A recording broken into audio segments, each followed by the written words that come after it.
오늘 수요 정책 라이브러리 시즌 2 전환의 꿈 나가다 두 번째 시간입니다. 오늘은 청년 정책을 들여다보는 시간인데요. 지금까지는 이제 한 분의 강연과 질의응답 형식으로 진행을 했는데, 오늘은 이 청년 정책에 대해서 얘기하실 분들이 여러분 계셔서 같이 모시고 좌담 형식으로 진행을 하도록 하겠습니다. 우선 사회를 맡고 있는 저는 시민정치연대 제주가치의 공동대표를 맡고 있는 박찬식입니다. 세 분은 제가 따로 소개를 안 하고 각자 키워드 3개를 이용해서 각자 자기 소개를 하는 걸로 하겠습니다. 가까이 있는 우리 박건도님부터 해볼까요? 네. 안녕하세요. 저는 박건도라고 하고요. 키워드 3개로 소개를 하자고 한 거는 제가 짠 거긴 한데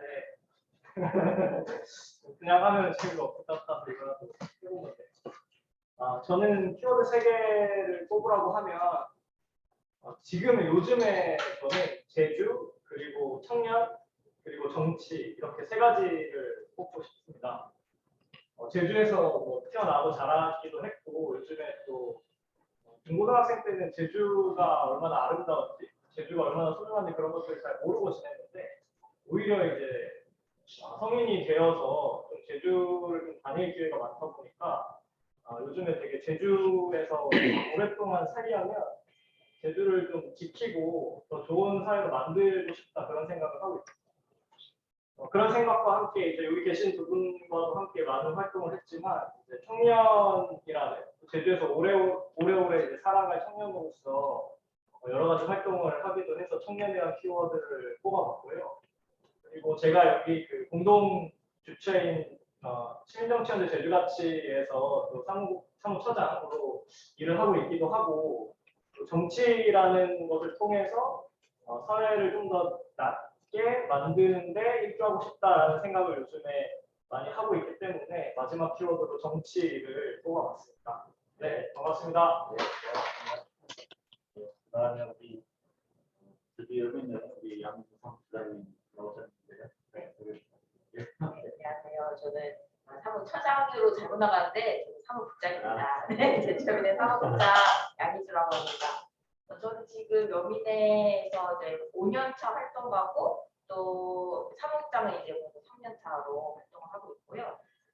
이 키워드 토크가 좀 다양한 사람들이 나왔으면은 겹치지 않고 참 재밌었을 텐데, 저희가 꼽은 키워드는 제주, 청년, 페미니스트입니다. 저는 저도 이제 제주에서 나고 자랐고요. 이제 한 7년 정도 육지에서 생활을 하다가 2016년도에 다시 제주도로 돌아온 이제 리턴이라고 하나요? 리턴 청년입니다. 지금 16년도에 다시 내려와가지고 17년부터 제주여민에 근무를 시작을 했었고요. 16년도에 이제 제주청년 활동조합이라는 곳을 알게 되면서 거기 활동을 시작하고, 그래서 이 청년들을 제주도에서 열심히 활동하고 있는 청년들을 만나는 경험들을 가지고 있고요. 그래서 제가 어쨌든 한 20살 정도부터 여성학에 먼저 관심을 갖게 되면서 페미니스트에 관심을 갖게 되었고요. 그래서 저는 이제 스스로 페미니스트, 제주에 사는 페미니스트로 정체화하면서 살아가고 있습니다. 반갑습니다. 그 사이에 제가 처음 시작할 때 잠깐 말씀드린다는 걸 깜빡했는데, 오늘부터 아시다시피 제주도도 코로나가 많이 이제 급격하게 확산돼가지고 4단계로 거리두기가 들어갔는데, 여기는 몇 분 안 계시고, 저희들은 원래 이제 학술 행사는 49일까지 허용이 되는 걸로 알고 있고, 저희들이 그 하는 진행하는 거기 때문에 양해를 부탁드리고, 대신 저희들이 이 거리두기 지침을 좀 지키고 마스크를 낀 채로 진행을 하려고 합니다. 이 점에 대해서 혹시 소리가 좀 마스크 벗은 것보다는 좀 잘 안 들릴 수도 있는데, 그 점에 대해서 좀 양해를 부탁드리겠습니다. 네. 이게 앞에서 다들 제주 교육과 청년 이런 것들을 다 얘기해 주셔가지고 다른 걸 좀 급하게 생각하느라고 했는데, 저는 이제 교육 그리고 공동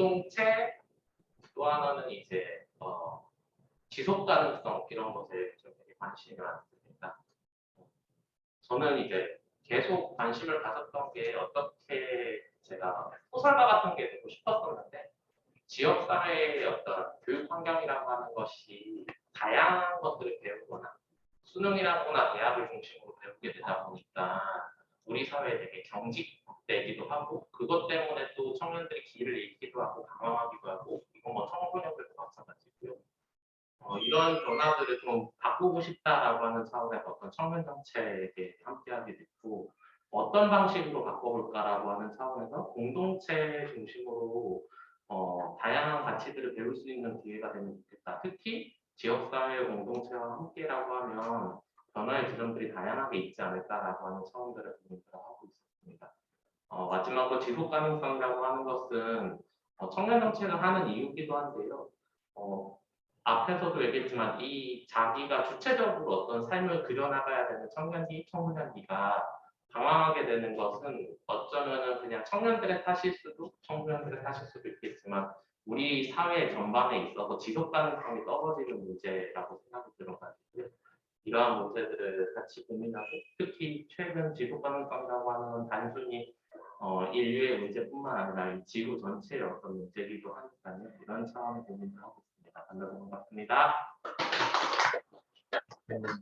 원래 오늘 주제가 청년인데 그 다른 앞에 두 분이 제주 청년을 키워드로 하는 거라면 제일 청년 정책에 초점을 맞춰서 활동해 오신 고객님의 그 부분을 좀 빠뜨린 것 같은데요. 어쨌든 청년 정책과 관련돼서 어떤 활동들을 하고 계신지 고객님 말씀을 좀 해주시면 좋을 것 같네요. 저는 지금 원래 그 대학생 때부터 활동들을 하게 됐었는데요. 그때는 이제 말 그대로 대학생 때 뭐 지역사회의 어떤 시민사회분들하고 다양한 어떤 활동들을 하는데 청년 대학생들 대상으로 어떤 프로그램들을 진행해보자라고 하는 기회들과 경험들을 많이 얻게 됐었어요. 그리고 제가 되게 소심한 사람이었거든요. 네, 뭐 이렇게 얘기하고 있어서 사람들이 잘 안 믿기는데 엄청 소심한 사람이었는데 그런 기회들을 얻으면서 되게 제가 주체적으로 살고 있다 이런 게 잡히기도 하고 그러한 생각 속에서 이 경험들이 다른 청년들도 누릴 수 있으면 좋겠다라고 하는 활동들로 확장하게 됐습니다. 그래서 이제 처음에는 이제 공동체 카페 같은 걸 만들어가지고 청년들한테 공간들 빌려주는 일을 하다가요. 그렇게 모였던 청년들하고 협동조합을 만들고 그 협동조합이 만들었던 사례가 또 전국에서 확산되기도 해서 그 전국 사례 때문에 전국 단체의 사무국장, 전국 청년정책 네트워크라고 하는 단체의 사무국장으로 활동하게 됐습니다. 그런 것들이 또 인정돼서요. 지금 뭐 국무총리 청년정책조정위원회, 중앙정부 청년정책조정위원회 위원이기도 하고요. 국가교육회의 청년특별위원회 위원 등 다양한 활동을 하고 있습니다. 아주 전국적으로 이 고위직들을 맡아서 활동을 하고 있는데, 예. 혹시 뭐 다른 얘기 다 하셨는데? 얘기할까요?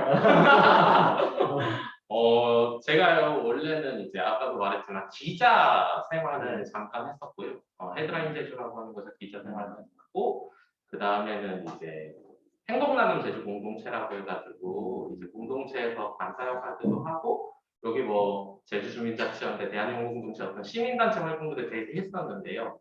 그때마다 느꼈던 게 약간 이게 청년 나랑 같이 할 수 있는 어떤 동료 집단 같은 걸 찾고 싶다라고 하는 어떤 외로움이 되게 컸던 것 같아요. 앞에서도 했지만 선배들이 기회를 되게 많이 주고 이 기회가 되게 저의 성장 포인트가 되긴 했었는데 이 성장 포인트가 저만 누리는 것 아니면은 또 이제 함께 할 사람들이 없다고 하니까 이 시민사회 자체에도 어떤 동력이 떨어지는 것들을 계속 보게 됐었고 그러한 차원에서 뭔가 내가 해야 될 역할이라고 하는 것은 새로운 어떤 청년들이 이 시민사회 그리고 어떤 공동체에 관련된 활동들을 할 수 있게끔 판을 한번 열어봐야겠다라고 하는 차원으로 접근들을 하게 된 계기가 되게 컸습니다. 그래서 이제 아까 얘기했지만 제주청년협동조합이라고 하는 협동조합 만들어서 여기 이 멤버들이 실제로 다 초기에 같이 함께 만들었던 멤버들이기도 하거든요. 그래서 이제 협동조합을 만들고 여기서도 교육, 그 다음에 어떤 그 청년 청소년들의 어떤 연결, 그리고 지역사회와 연결, 그리고 다양한 어떤 지역사회 문제들을 청년들이 함께 풀어가보자라고 하는 차원들의 접근 속에서 협동조합 자체가 운영이 됐었고요. 그 협동조합들을 바탕으로 전국 활동을 하게 되면은 이게 지역에 제가 주로 관심 갖는 건 뭐 청년 관련하면 대표적인 문제들이 있습니다. 노동, 일자리, 또 주거, 그다음에 최근 나오는 게 금융, 그러니까 경제적 문제들 때문에 이제 어떤 부채 문제라든지 이런 식의 어떤 이야기들이 중심이 돼서 주로 이야기하는데요. 저희가 좀 더 관심을 가졌던 건 지역살이, 그러니까 지역에서 어떻게 하면 청년들이 살 수 있을 것인가라고 하는 차원들의 고민들을 좀 더 깊게 하는 그리고 다양한 어떤 의제 그룹들 중심이 있다고 하면 의제를 넘어서서 청년들의 이행이라고 하는 것이 서울로 가지 않고 우리 지역사회와 어떻게 하면 연결할 수 있을까를 고민하고 그렇기 때문에 지역에서 상대적으로 소외되어 있던 청년들의 목소리를 대변하는 어떤 단체로서의 위치성을 좀 갖고 있습니다. 그래서 전국청년정책 네트워크라고 하는 단체가 다양한 지역의 어떤 협동조합이나 어떤 청년 단체들이 연대해서 만들어져 있기도 하고 개인 회원으로도 참여하는 방식으로 구성이 됐고요. 지금 뭐 다양한 의제 그룹들하고도 함께 연계하면서 청년 기본 도래 운동을 진행하기도 하고 그것을 바탕으로 청년 기본법 지금의 작년에 통과됐거든요. 그래서 그 청년 기본법을 만드는데도 가장 적극적으로 활동한 단체로 꼽히는 단체. 구체적인 내용들은 이따 또 진행하면서 말씀해 주시게 있을 것 같아요. 혹시 두 분이 뭐 따로 청년 정책과 관련해서 본인 활동을 소개할 수 있으신가요? 지금에서 뭐 청년 정책이랑 관련해서 여기에 덧붙일 건 없고요. 이제 전국적인 활동을 하고 계시니까 저는 이제 제주 여민회의 그 활동을 조금 소개드리고 싶은데 제주 여민회의 2030위원회가 2017년에 생겼어요. 그래서 지금까지 좀 활발하게 활동을 해오고 있는데, 그러니까 이거는 좀 정책으로 분류되긴 어렵지만 이제 청년 여성들의 삶을 좀 연결하는 그런 역할을 하고 있다고 봐요. 그러니까 한국 사회에서 2016년도에 페미니즘이 유추가 되면서 청년 여성들이 페미니즘에 관심을 굉장히 많이 갖게 됐단 말이죠. 근데 제가 딱 제주도에 왔을 때 제주에서는 그런 페미니즘 관련 모임이 좀 드러나는 게 좀 없었어요. 그래서 여민회에서 2030위원회를 만들었고 지금은 한 10명 정도의 위원들이 활동을 하고 있고요. 거기서 이제 뭐 강연 프로그램이라든지 뭐 책 모임이라든지 이런 것들을 좀 기획해서 더 많은 청년 여성들을 만나려고 노력을 하고 있습니다. 페미니즘이라는 게 얼마 전에 그 올림픽 때 갑자기 욕으로 쓰여가지고 계속 욕으로 쓰고 있습니다. 깜짝 놀랐었는데 그죠? 예.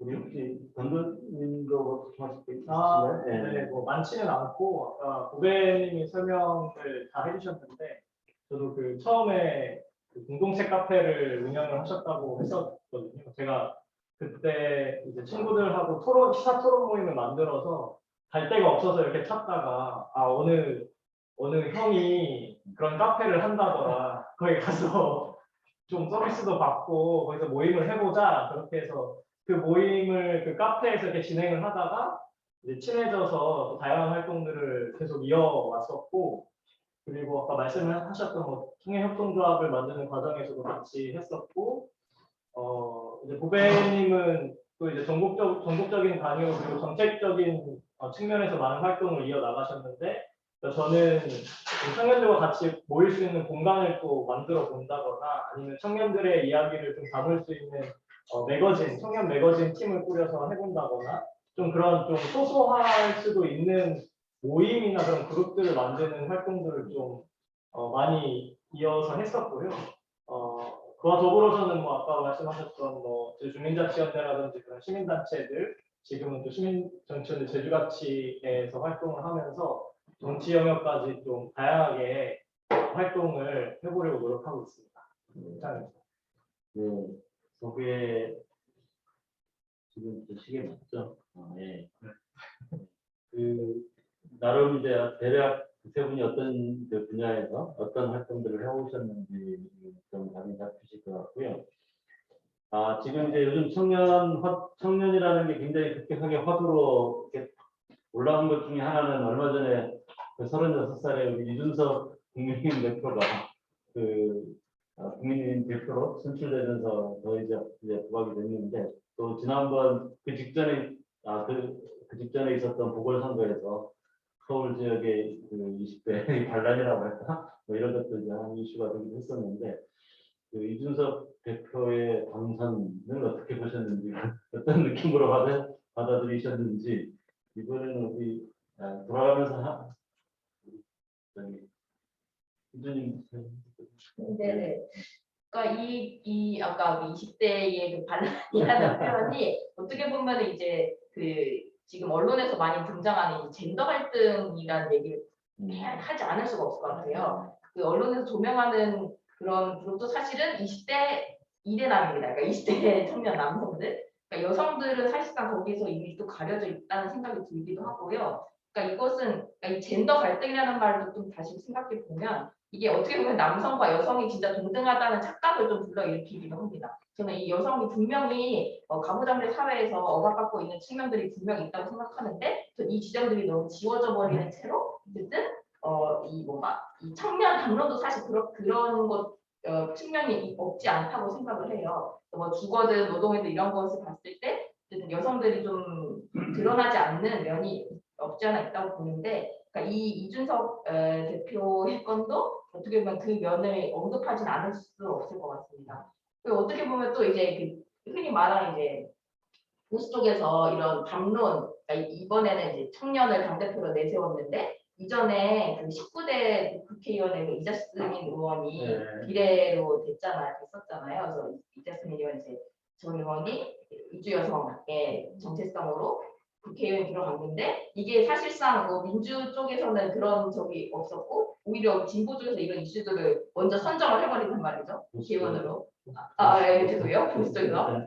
그래서 그런 것들 보면서 이 도대체 진보적이라는 이 가치가 뭘까라는 생각이 들기도 하면서 좀 답답하다는 생각이 들기도 했고, 그러니까 이 청년 담론은 사실상 이준석 대표 전에도 계속 이게 회자되는 왜냐하면 정치인들의 이제 중요한 표잖아요. 그래서 청년 담론이 그런 면으로도 좀 움직였다고 생각이 들기도 하는데 이렇게 어떤 당으로서 내세우는 것은 또 그게 좀 더 어떤 이슈를 선점하는 것이라고 생각이 들어요.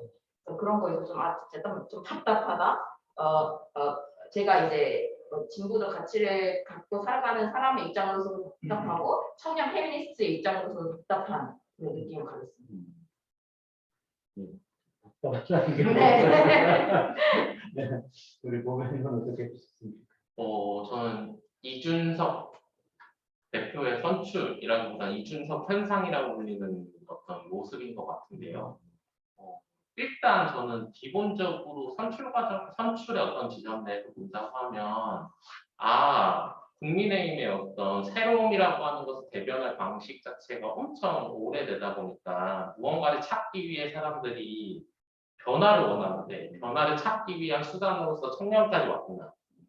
약간 이런 지점들도 있었고요. 다른 한쪽으로는 이 청년이라고 하는 방식으로 호명하긴 했지만 정확히는 국민의 힘으로 치면 다른 목소리였다고 생각합니다. 그 보수 진영에 있어서 어떤 되게 경색된 목소리들을 중심으로 나오던 것이 그래도 얘는 조금 다른 얘기해. 약간 예전에 소장파 같은 어떤 그런 관점 내에서 등판한 것이 훨씬 더 큰 메리트, 어떤 위치성이었던 게 아니냐라는 생각이 들고요. 다른 한쪽으로는 이제 이게 왜 그러냐면 다른 청년들이 보여야 되잖아요. 이준석 외에 국민의힘의 다양한 집단들이 청년들이 성장해가지고 그 과정 속에서 뭐 유럽 같은 경우는 그런 과정 속에서 어떤 청년 대표가 선출되거나 청년 장관이 임명되거나 그러한 과정들이 있는데 비해 저희는 그냥 개인으로 활동되는 것이 훨씬 더 컸던 상황. 방송의 중심을 타가지고 언론을 대행하는 것으로 나오지 약간 당의 목소리 대변하는 것 같지 않았던 상황. 이런 사람이 당대표가 된 거니까 되게 다른 측면이 있다 이런 생각이 한쪽으로 들었고 또 다른 한쪽으로는 아까 이야기한 젠더 갈등 이야기 같은 것들을 이야기할 때 저는 그런 고민이 드는데 따지고 보면 이 청년들의 목소리라고 하는 거 엄청나게 다양했는데요. 최근에 청년들을 규정하는 방식에 대해서 고민이 드는 게 있어요. 예를 들면 비트코인, 투기, 부동산, 그다음에 이기주의, 남성, 약간 이런 어떤 보수적 가치들이 되게 중심이 돼서 청년들을 호명하는 방식으로 갑자기 급터닝하게 되거든요. 근데 실질적으로 청년들의 삶이 그러냐? 정확히는 여론전에서 그 양측의 가장 강력한 집단들의 목소리들이 강력하게 그냥 언론을 통해서 전달되는 방식으로만 이 여론의 형성들이 이루어지고 있어서지 대다수의 청년들은 따지고 보면 아직도 정치, 정책이라고 하는 영역에 거리감을 느끼고 생활이라고 하는 것으로는 당장 어떤 취업 시장이든 아니면 어떤 생활고든 다양한 방식으로 성장하는 과정 내에서 이제 사회 진입을 하는 데 있어서 이미 혼란을 겪고 있는 시기여가지고 목소리를 내는 데 있어서 상대적으로 불리한 집단인 거죠. 그렇기 때문에 청년 정책이 주목받았던 거고요. 얘기가 안 들렸던 집단의 목소리를 듣자, 소외됐던 사람들의 목소리를 듣자라고 하는 차원이었는데 지금은 여기에 어떤 되게 한 청년 집단 중에 가층화되어 있는 청년 집단 중에 각각의 어떤 소수 집단들을 중심으로 목소리를 너무 집중하고 이야기를 듣는 방식들로 진행되고 있는 거 아닌가. 되게 어려운 청년들도 많고요. 실제로 최근 이제 KBS 시사진단에서 다뤄졌던 어떤 이생망이라고 하는 기획이 있었는데 그때도 나왔는데 청년층에서도 당장 자기 방이 없어서 공부 못했던 그리고 학원을 어떻게 가지 못했던 사람들의 비율 정도가 한 30%가 됐다고 합니다. 부동산으로서 집을 사는 청년이라고 하는 것이 과연 몇 명이냐. 네, 그리고 비트코인에 투자한다고 하는 심정이 도대체 무엇일 거냐가 더 주목해야 되고 다양한 방식들로 지금 진입하기 어려워가지고 힘들어하고 있는 청년들의 삶은 어떤 것이냐라고 하는 것들에 다양한 목소리를 들어야 되는데 이게 한 축으로 그냥 너무 비결되는 방식들이 이게 언론을 타고 회자되고 있는 상황이 아닌가라고 하는 걱정입니다. 다른 목소리라는 것 중에 하나가 이제 사실은 공정이라는, 그러니까 어떻게 보면 그 전까지는 노아배경은 민주당, 민주당 쪽에서 오히려 이제 과거에는 노무현 대통령이나 이런 분들이 원칙과 상식, 공정 이런 부분들을 대변했었는데 오히려 이번에 그런 이슈 이거를 오히려 이준석 대표가 먼저 이제 치고 나오면서 그 전에 있었던 몇 가지 예를 들어 인천 공항공사 비정규직이 정규직화하는 과정에서 그거를 이제 공정에 대한 문제로 불공정의 문제로 제기를 했고 또 그게 이제 취업을 준비를 하고 있는 청년들의 목소리인 것처럼 강하게 이제 그게 배우면서 이제 공정이라는 게 상당히 어떻게 보면 그쪽으로 흘러가는 부분이 있는데 이런 부분에 대해서는 어떻게 생각을 하시는지 우리 경준님 우리 네, 공정이라는 키워드가 사실 한 2년 정도 저한테 되게 개인적으로 화두였는데 그러니까 이준석 현상이 등장하면서 다시 또 이 공정이라는 키워드가 이야기되는 그런 현상이 또 있었고 언론을 통해서도 이런 현상들이 좀 되게 부추겨지거나 확대된 측면이 있다고 생각을 하는데요. 근데 이제 지금 이야기되고 있는 공정이라는 것이 어떤 기울어진 그 운동장은 보지는 않고 그 안에의 어떤 공정한 규칙, 룰이 공정하면 그것이 정의로운 것이다라고 하는데 저는 아까 이제 전에도 말씀하셨지만 그 기울어진 운동장을 들여다보는 것이 되게 중요할 것 같다라는 생각이 들고 그리고 이준석 현상이 세대 간 그러니까 청년 세대와 중장년 세대 간 차이라든지 어떤 권력 관계는 드러내 보여주었지만 청년 세대 내 차이들을 또 가려버리는 효과도 있었기 때문에 아까 젠더의 문제라든지 아니면 경제적인 그런 차이라든지 이런 것들을 좀 오히려 가려버리는 문제가 있었다고 생각을 하고 그리고 또 한 가지 문제는 저는 이 사회 곳곳을 왜 꼭 운동장, 경쟁이 펼쳐지는 운동장으로만 바라보고 모든 영역에 그 경쟁의 룰을 도입하려고 하는 그러한 분위기 자체가 좀 문제적이라고 생각을 하고 있습니다.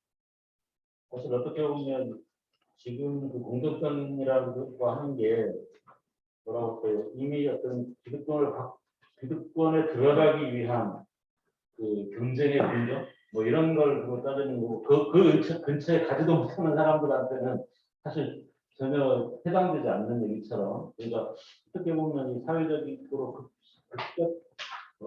극심한 뭐 양극화, 불평등 이런 거는 전혀 긍정의 이슈가 아닌 것처럼 이렇게 돼버리는 측면도 있는 것 같은데 아까 이제 젠더 문제도 말씀하셨습니다만 그래도 이준석 대표와 내세운 것 중에 하나가 뭐 여성 학당제라든가 이런 걸 폐지하고 여성 가족부도 없애자 이런 얘기들은 많이 나오고 있는데 여성 팬분들 입장에서는 좀 어떻게 보고 있는지.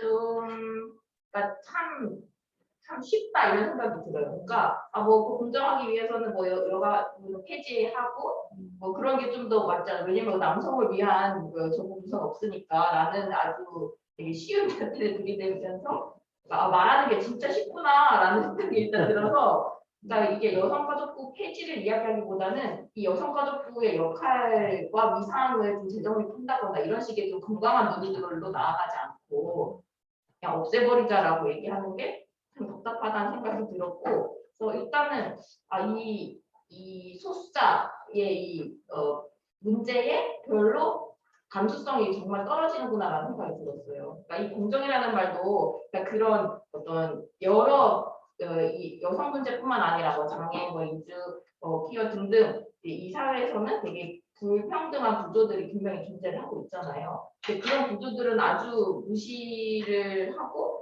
그냥 딱 사실 여기서도 봤을 때 저랑 도도님이랑 그냥 1대1의 인간이지만 이 사람이 갖고 있는 여러 개의 정체성들이 겹쳐 있는 게 이 사람인데 이건 이 여러의 두터운 정체성들을 무시를 해버리는 거죠. 그래서 그런 게 참 이게 어떤 신자유주의 사회 속에서의 좀 어쩔 수 없음이라고 생각이 들기도 하면서 하지만 우리 이 사회를 딛고 또 살아가야 되는 입장에서 이제 적극적으로 목소리를 내는 수밖에는 답이 없겠다는 생각이 들기도 하고요. 네, 지금의 어쨌든 젠더 갈등이라고 이제 이미 네이밍이 딱 박혀버린 것도 참 답답합니다. 사실은 이 젠더 갈등이 아니라 사실은 이건 분명히 젠더 폭력의 문제가 있다고 생각을 하거든요. 그래서 이거를 어떻게 적극적으로 풀어 나갈지에 대해서는 뭐 저희 여민회를 비롯한 여성단체들이 조금 더 고민을 해야 되는 부분이겠지만 좀 행사할 수 있는 이야기 하고 있는데 화나는 얘기니까. 네. 조금 우리 화제를 돌려서 지금 그 제주도에서 제3차 국제자유도시 종합계획이라고 이제 진행되고 있잖아요. 근데 여기에 이 계획 자체가 어떻게 보면 여기 계신 저희들도 물론 해당이 됩니다만 여기 청년들의 닥쳐올 삶, 앞으로의 삶, 미래를 결정하는 중요한 요인이 될 수 있는데 이런 과정에서 청년들의 목소리를 듣는 그 과정이라든가 이런 게 좀 잘 있는지 아니면 청년들은 또 그런 거에 대해서 좀 관심을 가지고 있는지 어떻습니까? 좀. 어디 뭐 갔다 오셨다고 네. 일단 그 공청회 할 때마다 연락이 오긴 왔어요. 근데 청년 대표로 네, 그렇게 약간 저한테는 연락이 온 편이긴 했었는데 그냥 마지막에 어쩌나 계속 거절하다가 한번 가게 됐는데 어떤 방식으로 의견 청취를 하고 있는지 알겠구나 약간 이런 느낌이었던 게 컸던 것 같아요. 그냥 제가 기억하기로 한 5명 정도의 외부인원이 있었을 뿐이고요. 그 외에 어떤 고민 참여단으로 이미 참여했던 멤버들 정도였습니다. 그렇기 때문에 말 그대로 내가 그냥 청년 정도 목소리 듣겠다고 생각하고 온 거였는데 여기 한 50명이 써있길래 그중 한 명 오라고 하는 차원이라고 생각했는데 5명인가 7명 정도의 사람들을 해놓고 진짜 이게 한 토론을 50분 하겠다고 돼 있었거든요. 심지어는 마지막 공청회였잖아요. 공청회도 아니죠. 뭐죠? 최종 보고회였습니다. 네, 최종 보고회였어요. 그래서 50분을 토론하겠다고 써있던 계획서였지만 15분 하고 끝났어요. 네, 그리고 질문을 던지는 과정 내에서 얘기 자체도 핑퐁이라고 할 수 없었고요. 그러다 보니까 질문이 거의 없었어요. 온라인을 통해서든 오프라인을 통해서든 얘기 나누는 사람이 거의 없어가지고 이래선 되나 그래가지고 이걸 붙잡고 얘기하고 있어봐야 약간 되나? 그런 분위기가 아니었던 게 제일 좀 답답했고요. 그냥 계획서 자체만을 봤을 때는 그냥 뭐 하겠다는 거지? 그러니까 안 보이는 계획서에서. 그러니까 이게 제주도의 미래가 이런 거구나라고 하는 어떤 핵심은 이런 거구나, 무슨 사업이 있구나 이렇게 생각이 들어야 되는데 그냥 여러 가지 사업들이 나열돼 있다. 그리고 이 사업이 왜 필요한지나 뭐 이런 것들이 정확성이 많다, 어떤 연결들이 잘 되나 이런 것들이 잘 안 보였고 그냥 약간 충격적이었던 건 그 전체 예산 중에 도비가 가장 많이 드는 사업은 중산간 도로였어요. 예, 그래서 아니 그러면 우리 제주도는 도로가 제일 중요한 사업인가? 약간 이런 생각이 들 수밖에 없잖아요. 이게 그냥이 아니고 도비로 친다고 하면 복비나 민자유치 이런 거 빼고 딱 도비로만 친다고 하면 이 도로에 들어간 금액이 다른 금액에 그 다음으로 높은 금액이 한 2, 3천억이었으면 도로는 혼자 1조였던 거죠.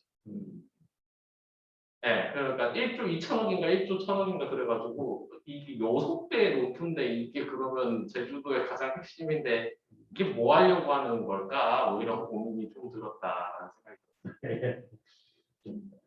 우리 도로를 피하는 게 우리 청년들의 미래예요. 얼마나 더 그러게요. 될지는 모르겠습니다만. 저희 도로 공부해야 되나요? 근데 사실 거꾸로 물론 이제 청년들의 목소리를 들으려는 그 과정, 그러니까 뭐 최종 보고인이 뭐 국정인 이런 거는 그냥 미리 선정된 돈 참여단이나 이런 부분들로 했는데 그거는 뭐 청년 단체들의 의견들을 묻는 자리를 따로 만든다든가 이런 건 전혀 없었던 거죠. 예. 청년들의 입장에서는 좀 이런 거 이렇게 어떻게 돌아가고 있는지 관심이 있는지 모르겠어요. 그러니까 그게 이제 관심을 갖지 못하게 되는 것 같아요. 그러니까 저는 91년생인데 제주개발특별법이 제정되었던 91년생이고 올해 이제 30년이 지나서 저도 이제 만으로 30살이 됐거든요. 그러니까 2002년도에 국제자유도시가 이제 도입이 됐고 그때 저는 초등학교 5학년이었고 2006년도 제주특별자치도가 만들어질 때는 또 중학교 3학년 이렇게 돼서 사실 그 지금의 어떤 제주의 비전이나 이런 것들이 만들어질 때 저의 아니면 여기 계신 분들의 의견은 전혀 들어가지 않는 상황에서 이런 비전들이 세팅이 되었고 이런 것들이 뭐 1차, 2차, 3차 종합계획이 만들어지는 과정에서도 당연히 그 과정에 없었기도 했지만 어떤 참여할 기회들을 발견한 적이 없어서 이런 게 있는지 그냥 모르고 아예 그냥 괴리된 채 계속 살아왔던 것 같아요. 근데 저도 지금 뭐 이런 시민단체 활동하면서 특별자치도라든지 국제자유도시에 관련해서 공부를 같이 할 기회들이 만들어져서 이렇게 보게 되니까 저는 이제 깜짝 놀란 거죠. 이렇게 우리의 그 일상과 삶과 이제 미래에 직접적인 영향을 끼치는 이러한 법정 계획들이 나도 모르게 만들어지고 있었는데 왜 누구도 나한테 알려주지 않았었나라는 억울함과 충격이 상당히 심했거든요. 그러니까 이게 저는 그 4.3하고도 좀 마찬가지로 느껴지는데 그러니까 제주에서 태어나고 자랐지만 4.3에 대해 모르고 배우지 못하고 이렇게 자라왔고 20대 중반이 넘어서야 이거를 알게 돼서 충격을 받은 적이 있어요. 그래서 이제 이것과 관련해서 이제 주변 청년들하고 요즘에 또 공부도 하고 이렇게 하면 다들 같은 반응이에요. 왜 알려주지 않았냐? 왜 우리는 이걸 모르고 살았나? 이렇게 우리의 삶이 중요한 부분인데? 라는 반응들이 있거든요. 그러니까 그만큼 어떤 참여의 장이나 이런 것들이 너무나도 협소하기 때문에 청년들이 관심을 갖지 않는 것이 아니라 관심을 갖지 못했다라고 좀 이야기를 드리고 싶습니다.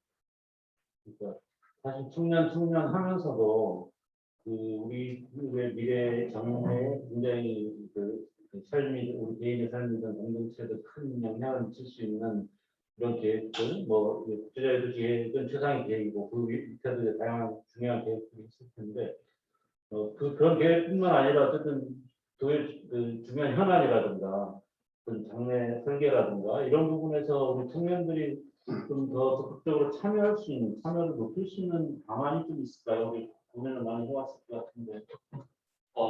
저는 일단 이런 거라고 생각이 드는데요. 제주도 제가 저도 마찬가지지만 저야 이제는 제주도에 쭉 살고 싶다. 그리고 제주의 어떤 여기에 어떤 가치와 공동체를 키워보고 싶다 이런 얘기 하고 있고 고민도 하고 있지만 제가 고3 때까지만 해도 육지 가야지. 가 당연했던 게 너무 컸던 것 같아요. 육지 가야 성공하는 거야라고 하는 것이 우리 지역사회 큰 틀 아닙니까? 지금 어쩌면 따지고 보면. 그리고 뭐랄까요? 자식은 멀리 떨어질수록 효도한다라는 괜히 제주도의 어떤 말처럼 하고 있는 상황이 아닌 상황이어가지고 이 상황부터 바꾸는 것이 필요하다. 그걸 어떻게 바꿀 거냐라고 하는 차원의 고민들이 1차적으로 있어야 된다 생각해요. 그래서 청년 정책이 일자리 정책을 넣어가지고 어떤 청년의 삶 절반의 약간 정책이 우리 지역이 나를 그렇잖아요. 어떤 제주도라고 하는 것이 그냥 행정기구가 아니라 우리 지역이 나를 위해 무언가를 하고 있구나라고 하는 메시지를 주는 어떤 정책이라고 하는 게 되게 크다고 생각이 들거든요.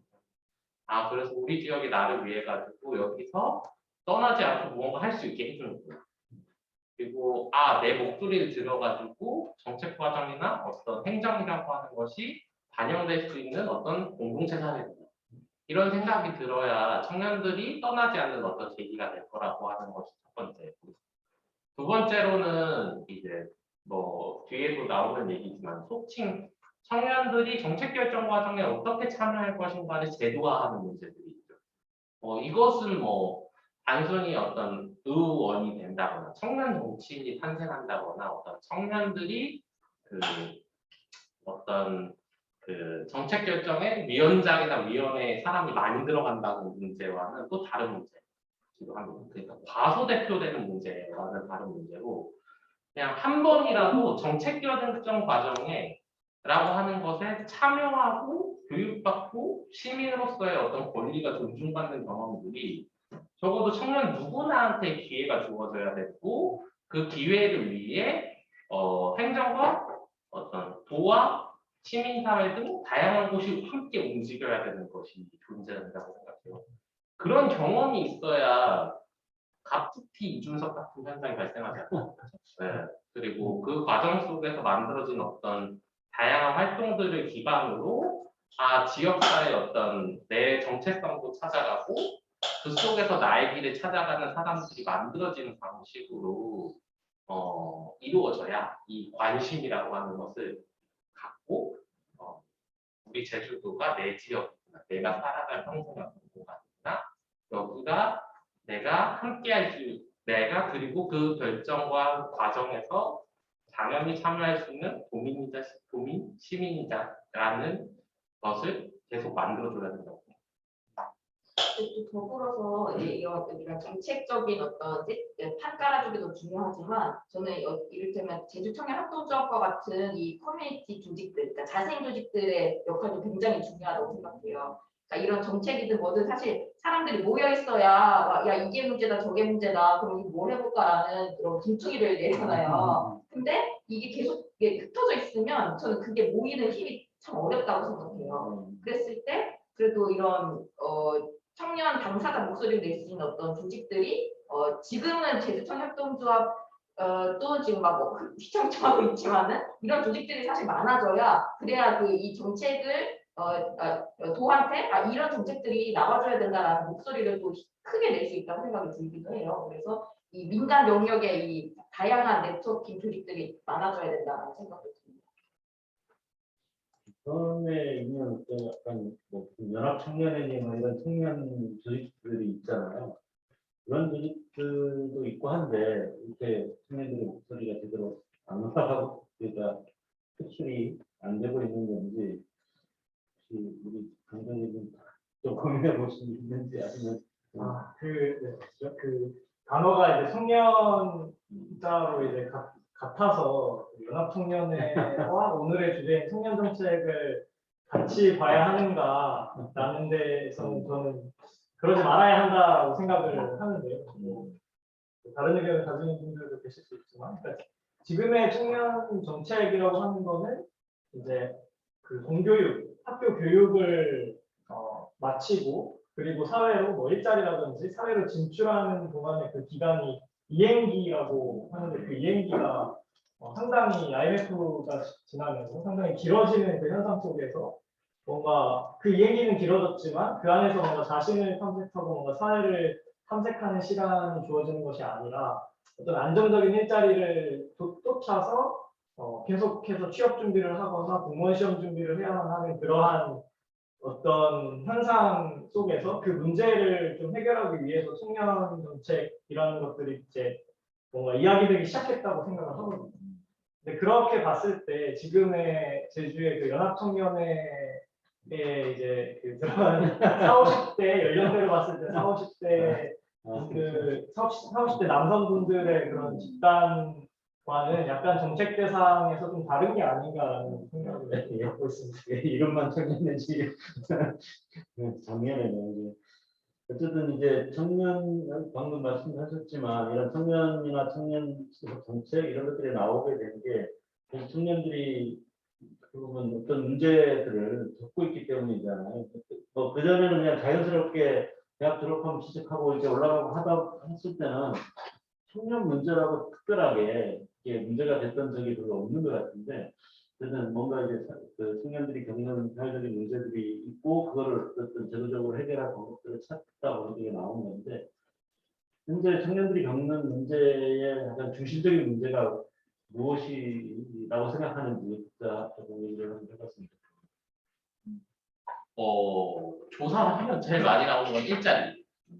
당연하다고 생각하고요. 그것은 일자리가 대부분을 포괄하는 사회이기 때문입니다. 그러니까 뭐 사회보장 체계가 잘 안 거쳐져 있으면 내가 벌어서 내가 일하고 사회가 내가 어떤 위기가 생겼을 때 책임지는 사회라고 생각하지 않기 때문에 내가 스스로 극복하기 위해서는 나의 일이 있어야 되는 게 제일 우선 이상입니다. 일자리가 제일 첫 번째라고 꼽히는데요. 저는 이 일자리에 대한 이야기들을 좀 더 깊게 들여다보고 어떤 방식으로 고민할 것인가 필요해야 된다. 되게 급변하는 사회거든요. 산업 구조가 난리가 납니다. 플랫폼 노동이라고 하는 어떤 비정형된 노동의 일들이 너무나 당연시되고요. 평생 직장이라고 하는 개념 자체는 깨져버리고 그렇다고 내가 나를 스스로 준비해가지고 정말 내 개성을 가지고 일할 수 있는 환경이라고 하는 것은 주어지고 있느냐? 그것도 아닙니다. 심지어는 그것을 준비하는 시간조차도 확보되지 않는 거죠. 당장 그렇잖아요. 대학 과정 내에서 어떤 산업을 이제 자기가 취업을 준비하기 위한 것이 아니라 어떤 자기 삶을 설계해보는 이 과정 자체가 따지고 보면 국영수, 뭐 등등으로 불리는 칭 공교육의 특정 과목들 중심으로 평가받는 시스템에 갇혀 있다는 거죠. 당장 대학을 가기 위해서든 공무원이 되기 위해서든 어떤 모든 과정 내에서 평가받는 시스템은 되게 일률적인 방식이고 그걸 가지고 사람들이 나를 설계하는 방식이 아니라 그거에 시험 잘 치는 로봇이 되는 방식으로 교육이 되고 있는 이 약간 시점 내에서 산업 구조도 급변하고 불안정성이 엄청나게 높아지니까 당연히 혼란스럽게 되고 그것이 또 이행되지도 않고 정말 그렇잖아요. 앞에서도 얘기했지만 부모님들도 인서울 하고 인서울 실패하면 공무원 시험 보라고 인서울 성공해도 공무원 시험 보라고 이게 약간 그냥 레파토리고 솔직히 말하면 정설이라고 생각하거든요. 근데 그 와중에 공무원 시험을 보고 있는 사람들 간의 경쟁으로 그냥 끝나는 문제로서 내 삶의 정체성이 끝나버리는 상황에 처해야 하고 있다고 생각이 들거든요. 당장 제 주변에만 해도 공무원 시험 5년, 6년, 7년 준비한 사람들이 없지 않습니까? 합격하면 다행이고요. 7년을 준비했는데 결국에 안 돼 있으면 어떻게 해야 될까요? 그 친구들 시험만 계속 준비해왔던 사람이 사회에 진입하는 게 얼마나 어려울 거고 그것을 어떻게 자생할 건지에 대한 문제들이 함께하기 때문에 단순히 일자리로 불리지만 그것을 둘러싼 되게 다양한 문제가 복합돼서 청년들한테 오고 있는 문제다라는 생각이 일자리라고 하는 게 단순히 일자리를 좀 늘리는 문제 차원의 문제는 아니다라는 얘기일 수 있을 것 같아요. 다른 분들은 또 우리 청년들이 문제 중에 중요한 문제가 뭐라고 보니까 저도 근데 사실 그러니까 경제 문제, 그러니까 일자리 문제, 노동 문제를 이야기하지 않을 수 없을 것 같아요. 그러니까 뭐가 제일 핵심적인 문제냐라고 봤을 때 어쨌든 이 노동 일자리 문제가 저는 일단은 핵심적인 문제라고 보이거든요. 그러니까 여기에 덧붙여서 다른 것들이 또 다른 형태의 문제들로 드러나는 것이라고 생각을 하는데 우선 그러니까 막 공무원 시험 뭐 이런 것도 이야기하는데 사실 그것도 주변에서 보면 부모님의 경제력이 어느 정도 되는 사람만 그거를 준비를 할 수가 있어요.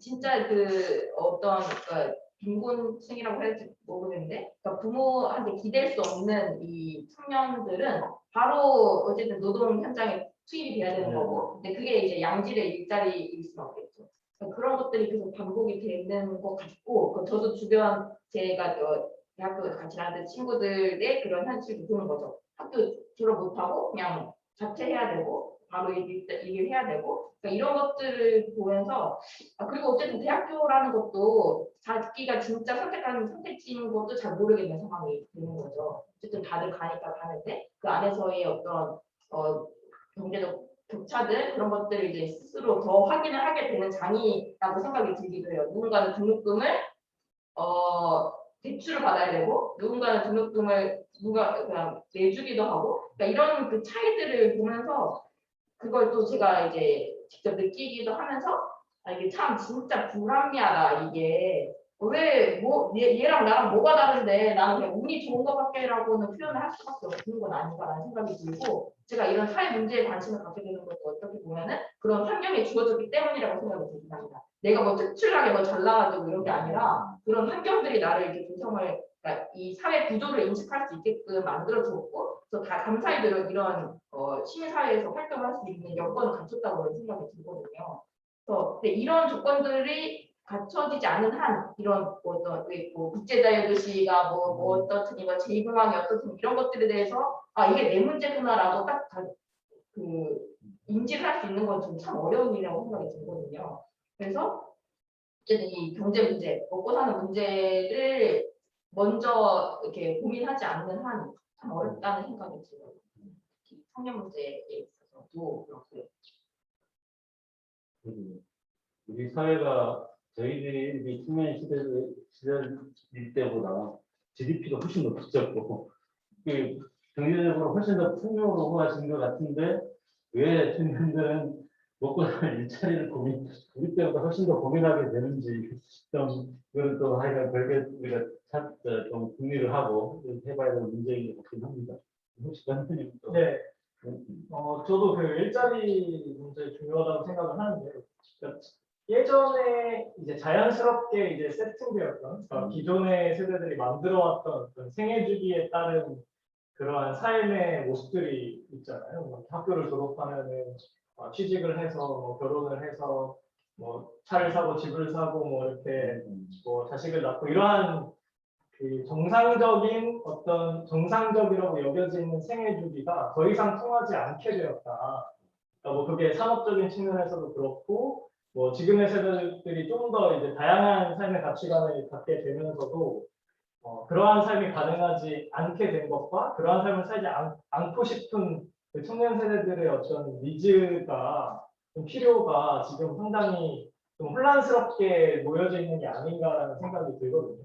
그래서 기존에 이제 정부에서 계속해서 그런 질 낮은 일자리, 저임금 불안정한 일자리들을 계속해서 만들면서 청년들한테 일자리를 주는 그러한 정책들로는 지금의 상황을 해결할 수 없다고 생각을 좀 하고 있고요. 그렇기 때문에 좀 청년 세대들에게 정말로 우리들이 필요한 것이 무엇이고 그런 것들로 좀 새로운 방식의 삶의 모습들을 세팅할 수 있는 어떤 그러한 권한이나 그러한 장들이 많이 만들어져야 그러니까 그것부터 시작되지 않으면 지금의 문제를 좀 해결하기 상당히 어렵지 않나 이런 생각을 좀 하고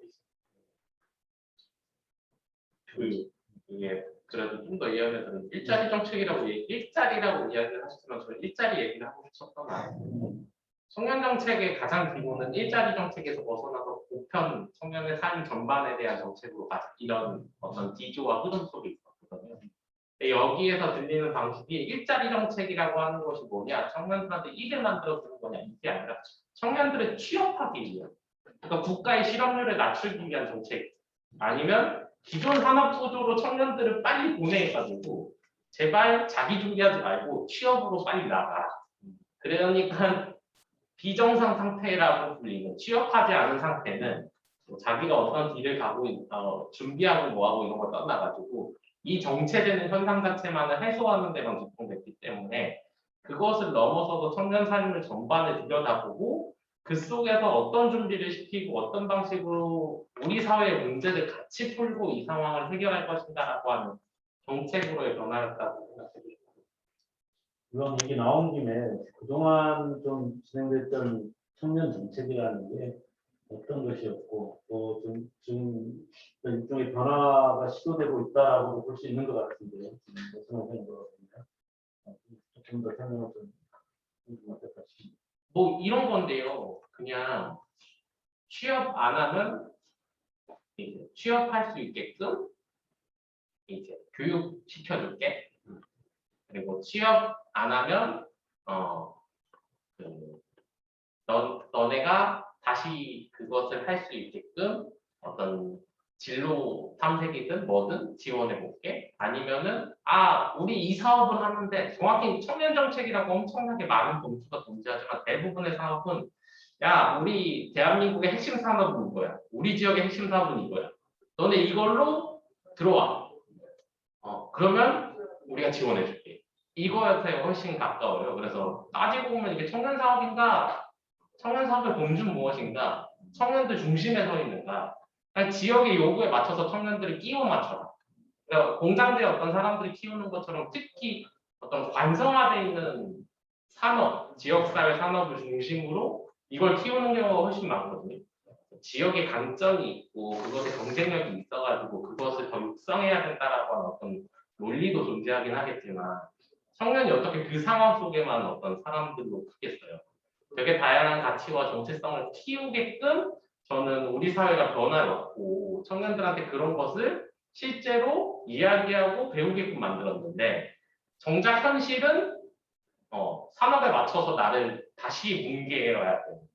정체성을 세우라고 계속 얘기해서 세우려고 노력했더니 막판에 까서 보니까 뻥이었구나. 우리 사회가 나한테 뻥쳤구나. 약간 이렇게 생각하게끔 만드는 것이 약간 어떤 우리 어떤 청년을 바라보고 있는 시점이었지 않을까라는 생각이 들고요. 그렇기 때문에 이것의 관점을 청년들이 주도해서 내가 무언가의 길을 가는 과정에 어떤 지역사회에 무언가가 있다면 연결되고 청년들이 자기가 가지고 있는 정체성을 세우면서 그 하는 활동들이 지역사회 변화를 만드는 현상이 되게끔 하는 방식의 약간 말 그대로 관점의 변화가 되게 핵심이라고 얘기할 수 있을 것 같습니다. 지금 그러면 청년 정책 네트워크나 청년 정책 조정위원으로 이렇게 활동을 하고 계신데 거기에서 그런 논의들이 좀 이루어지는 편인가요? 그래도 예를 들면 대표적으로 청년수당이라고 불렸던 방식인데요. 보통 수당은 우리가 예를 들면 이런 건데 제가 제주에 살고 있으면 훈련받을 수 있는 게 몇 개나 있을까요? 서울에 비해 훨씬 작은 훈련의 기준들이 있을 거예요. 교육. 왜냐하면 수요가 없다고 얘기해요. 그러다 보니까 되게 작은 어떤 교육에 듣고 싶지 않아도 수당 받으려고 일부의 어떤 교육 수당 같은 거를 받으려고 과목을 듣거나 이수해야 되는 방식으로 보통 어떤 교육이 이루어졌던 것을 니네가 그냥 돈을 줄 테니까 이거 갖고 네 시간을 가져라고 하는 방식으로 시간을 선물하는 방식으로 바꿨다. 되게 컸던 거거든요. 청년수당이 도대체 뭐냐라고 했을 때 청년에게 그래 생계적인 거든 아니면 교육을 받으려고 하는 거든 떠나가지고 그래 너한테 시간을 좀 줄게. 우리가 교육을 뭘 제공할지 모르겠어. 일단 시간부터 주고 고민해보자라고 하는 약간 터닝 같은 것들을 내놨던 어떤 시점이었고 이게 뭐 단순히 청년에만 머물지 않고 다른 세대들한테까지 확장되고 있는 거죠. 그래서 따지고 보면 청년이라고 했던 이행기라고 하는 정책들이 점점 넓어지고 있고 이게 아까 얘기했지만 청년수당이 구직활동지원금이라고 하는 개념으로 조금 좁혀지기도 했지만 국민취업지원제도라고 하는 개념으로 또 태워지면서 방식은 뭐 구직 활동이라고 불리지만 다양한 방식으로 돈을 쓸 수 있게 하는 모형이 확대됐다든지 그다음에 이제 교육과정 내에서도 아까도 얘기했지만 지역 내에 어떤 교육을 받을 수 있는 환경이라고 하는 게 열악할 때 다양한 교육들을 깔아야 된다. 지역에 격차 없이 적어도 온라인이라도 지식 전환만이라도 잘 되게끔 뭔가 해야 된다. 라고 하는 어떤 인지라든지 다양한 방식들의 인지들이 조금씩 작동하고 있다. 그리고 청년들을 중심으로 생각하자라고 하는 말이 이제는 조금씩은 활용되고 있는 거죠. 다만 이게 뭐냐면 현장과는 좀 괴리되어 있는데 행정의 용어들은 조금씩 먼저 바뀌고 있잖아요. 네, 이런 생각이 들고요. 그런 것들이 좀 더 적응되고 우리가 더 현장에서 그런 이야기들을 하면 정책도 바뀌지 않을까 그렇게 생각합니다. 또 다른 두 분도 좀 청년정책과 관련해서 조금 더 바라보는 측면의 말이 좀 다를 수도 있을 것 같은데 지금의 청년 정책에 대한 평가를 아니면 이제 좀 청년 정책과 관련된 어떤 변화의 방향성도 좀 얘기를 예, 그 고객님이 잘 설명을 해주셨는데 그러니까 기존의 청년 정책이라고 하면 그 정부에서 계속적으로 청년들의 실업이 문제이니 그러면 일자리를 빨리 만들기 위해서 기업들에게 돈을 지원해주는 방식 그리고 기업들이 만들어낸 일자리는 이제 저임금의 불안정한 이제 일자리 그리고 또 한 가지는 청년들이 그러면은 창업을 할 수 있게 지원을 해줄게 너네가 그럼 한번 경쟁 시장에 뛰어들어봐 라고 하는 방식에서 2010년 이후로는 이제 청년 당사자 운동이라는 것들이 청년 유니온이든 민달팽이 유니온이든 이런 단체들이 또 생겨나면서 좀 전국적으로 일어나게 됩니다. 그래서 청년의 문제는 그런 식으로 질 낮은 일자리를 제공하는 것으로 해결될 수 없어라는 청년 세대의 문제 제기가 있었고 이제 10년이 이렇게 지나가면서 전국적으로 청년 기본조례라는 조례들이 이제 지자체별로 이제 만들어지기 시작했고 작년에는 청년 기본법이라는 법이 또 제정이 되면서 이제 청년들의 좀 삶 전반에 대해서 고민하고 지원해야 한다라는 인식의 변화는 분명히 있었던 것 같아요. 근데 그것을 또 제주도에 이제 대입해서 생각을 해보면 청년 원탁회의라는 것을 만들어져서 꼭 우리가 이 정책의 의사결정이 어떤 위원회 몇 사람 그 소수 안에 들어가지고 1년에 몇 번 열리지도 않는 위원회에 가서 이야기를 하는 것이 아니라 좀 일상적으로 좀 낮은 단계지만 청년 원탁회의라는 기구를 통해서 청년들이 1년에 한 50명 정도 이렇게 참여를 하고 있거든요. 거기에서 이제 자신의 문제는 자신이 가장 잘 알기 때문에 자기의 문제를 그 정책 과정에 이야기를 해볼 수 있는 장이 만들어지긴 했어요. 네, 그런 과정들이 이제 제주청년 원탁회의라는 이름으로 이루어지고 있고 다른 지자체들에서도 그런 참여기구라는 명목으로 이렇게 만들어지고 있어서 그러니까 그런 부분들은 또 청년 운동이라는 부분에서 좀 쟁취해낸 부분이라고 생각을 하고 있고요. 그렇지만 그런 것들이 이제 초기에 이렇게 활성화됐을 때 이후에 이게 점차적으로 확대되고 있느냐라고 했을 때는 상당히 미흡하다라고 생각이 들어요. 예산 부분이라든지 어떤 그 제주 지역의 청년 정책이나 일자리 정책의 그런 어떤 방향이라든지 이런 것들을 봤을 때 상당히 시도는 되었었지만 확대되거나 이제 활성화되고 있지 않다. 그냥 기존의 방식대로 더 유지되고 있지 않나. 그 청년 원탁회의라는 게 실제로 언제부터 가동이 됐었나요? 2016년부터 시작이 됐고요. 지금 5기가 진행되고 있습니다. 제가 2016년, 17년 원탁회의에 활동을 했었어요. 네, 그래서 지금 5기가 진행 중에 있는데 이제 뭐 코로나도 있고 해가지고 좀 활동이 그렇게 활발하게 진행되는 것 같진 않고요. 또 제가 1, 2기를 했을 때의 소회를 조금 공개를 드리면 그러니까 말씀하신 대로 어쨌든 이게 청년 운동의 중요한 성과라고 생각을 하는데 이제 정작 이제 행정에서 청년들을 대하는 태도라든지 그런 것들에는 막 약간 삐걱거림이 분명히 있었고요. 그리고 이 어쨌든 그 팀이 참여팀, 뭐 이렇게 노동팀 뭐 이런 식으로 아무튼 분과별로 활동을 진행을 했었는데 어쨌든 그 논의를 해가지고 이를테면 정책 제안을 했단 말이죠. 근데 그게 반영이 되는 건 본 적이 없어요. 그래서 이게 뭐 한 거지? 막 이런 생각이 들기도 하고, 네, 그랬었던 기억이 기구를 있습니다. 만들었는데 그 기구의 효능감이 별로 예. 없는 셈이네요. 네, 이거 해봤자 별로 이게 필요성이 없는데 내가 이 많은 시간을 투여해가지고 이 몬타케이를 왜 해야 되지? 이런 고민이 들었어. 그때는 그런 걸 설계하고 하는 역할을 도현이 했을 텐데. 일단 아까도 말했지만 위원회라고 하는 방식으로 무언가 한다는 것은 되게 경험이라고 하는 것이 될 수 없는 거예요. 그냥 따지고 보면 누군가를 대표해서 그 자리에 갖다 주고 땅땅땅을 하거나 반대를 하거나 이 정도에 대한 자리잖아요.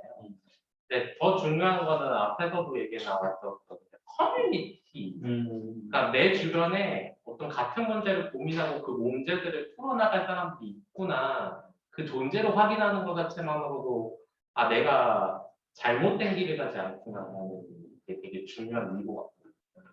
그래가지고 이런 장들을 많이 만들어야 된다라고 하는 차원의 어떤 참여기구, 정칭 청년정책 참여기구라 청년 참여기구라 불리고 또 한편은 대표적 원탁회라고 불리는 방식의 설계들을 해보게 된 거라고 생각이 들고요. 그래서 이게 정책을 하는 과정도 중요하지만 그 정책 과정에서 행정한테 적어도 귀찮게 만드는 어떤 집단이 탄생하게 됐다라고 하는 차원의 의미는 있을 것 같다 이런 생각이 들고요.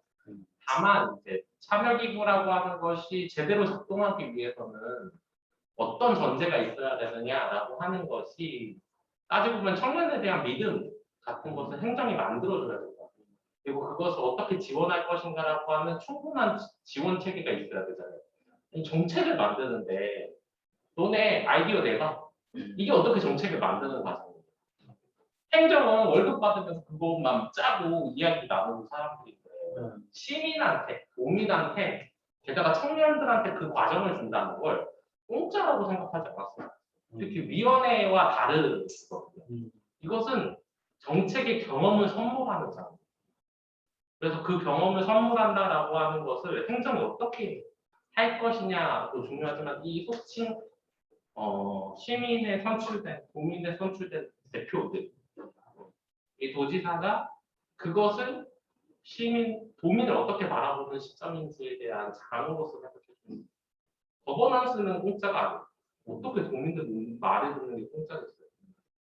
그런데 그 사람들한테 회비비 주라는 거 아니고요. 그 장은 어쩌나 저쩌나 누군가 들으러 가야 되고 아까 됐잖아요. 이 장에 올 수 있는 사람도 소수거든요. 저도 운이 좋고 부모 잘 그래도 나쁘지 않게 만났고 시민사회 선배들이 되게 끊임없이 저를 응원해주고 도움을 갖고 있었으니까 육지도 탈출 안 했고 공무원 시험 준비 안 하고 일자리까지 버틸 수 있었거든요. 그리고 또 이런 친구들, 동료 집단이 저한테 계속해서 남아줬기 때문에 그 자리에 서 있는 건데 그게 얼마나 힘든 과정인데 그것을 어떻게 서로 지켜줄까라고 하는 차원들로 시민사회도 바라보고 행정도 바라봤을 수 있겠다 이런 생각입니다.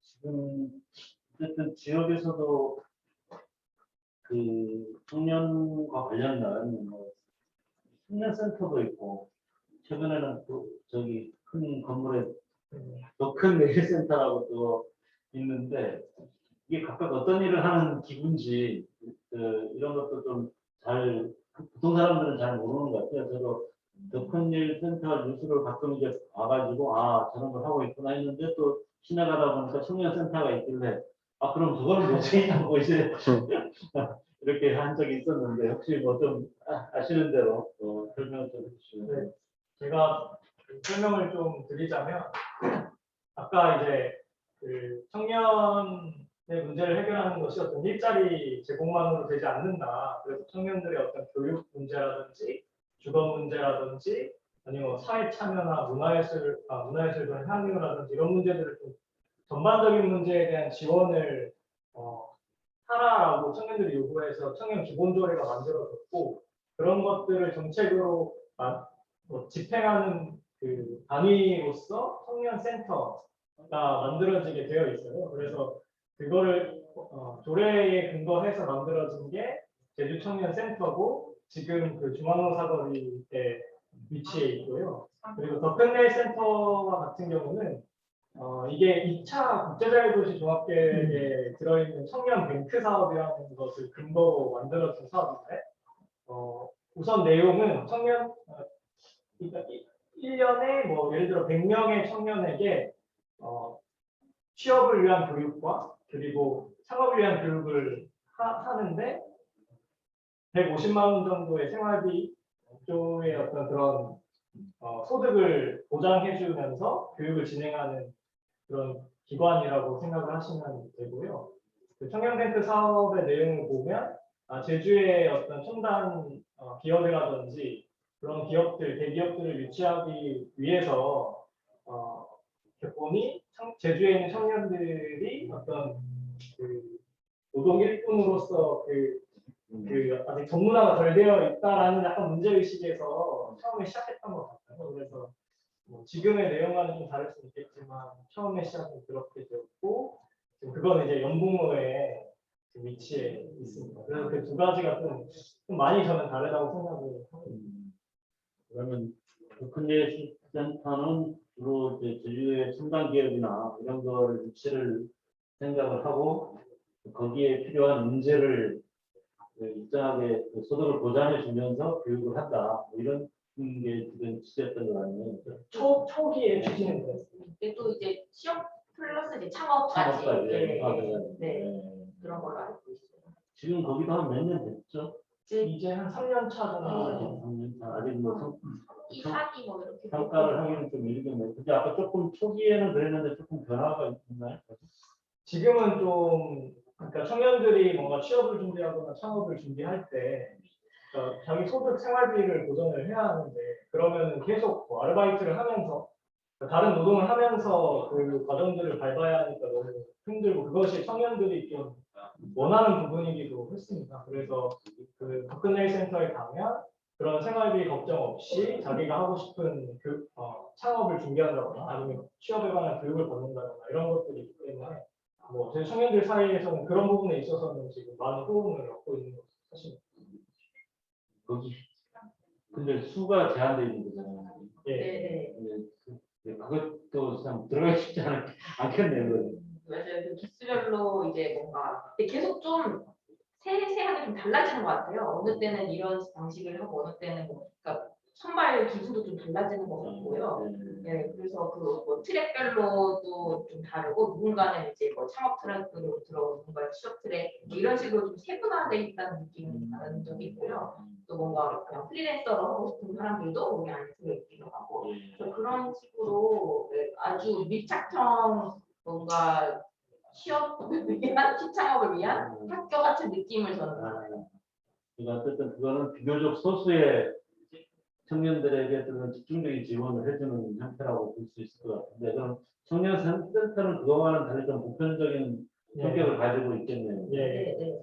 거기는 지금 어떻게 운영되고 있고 또 어떤 청년들에게 실질적으로 어떤 도움이 되고 있는지 그런 데 대해서는 좀 독서를 해본 게 있었나요? 청년 센터에서 청년 다락이라고 지금 2호점까지 운영이 되고 있는 4호점 벌써 4호점까지 운영이 되고 있는데 청년들을 위한 커뮤니티 공간을 운영을 하고 있고 그리고 또 여러 가지 뭐 청년 대상의 뭐 교육들이라거나 더큰레일 센터를 진행하지 않는 교육들이라거나 아니면 뭐 커뮤니티 뭐 네트워킹 파티라거나 뭐 그런 청년들이 좀 소소하게 참여할 수 있는 사업부터 시작을 해서 좀 전반적인 사업들을 담당하고 있는 겁니다. 그러면 그런 곳을 우리가 좀 활용할 수 있는 방안이나 가능성이 좀 있는 거예요.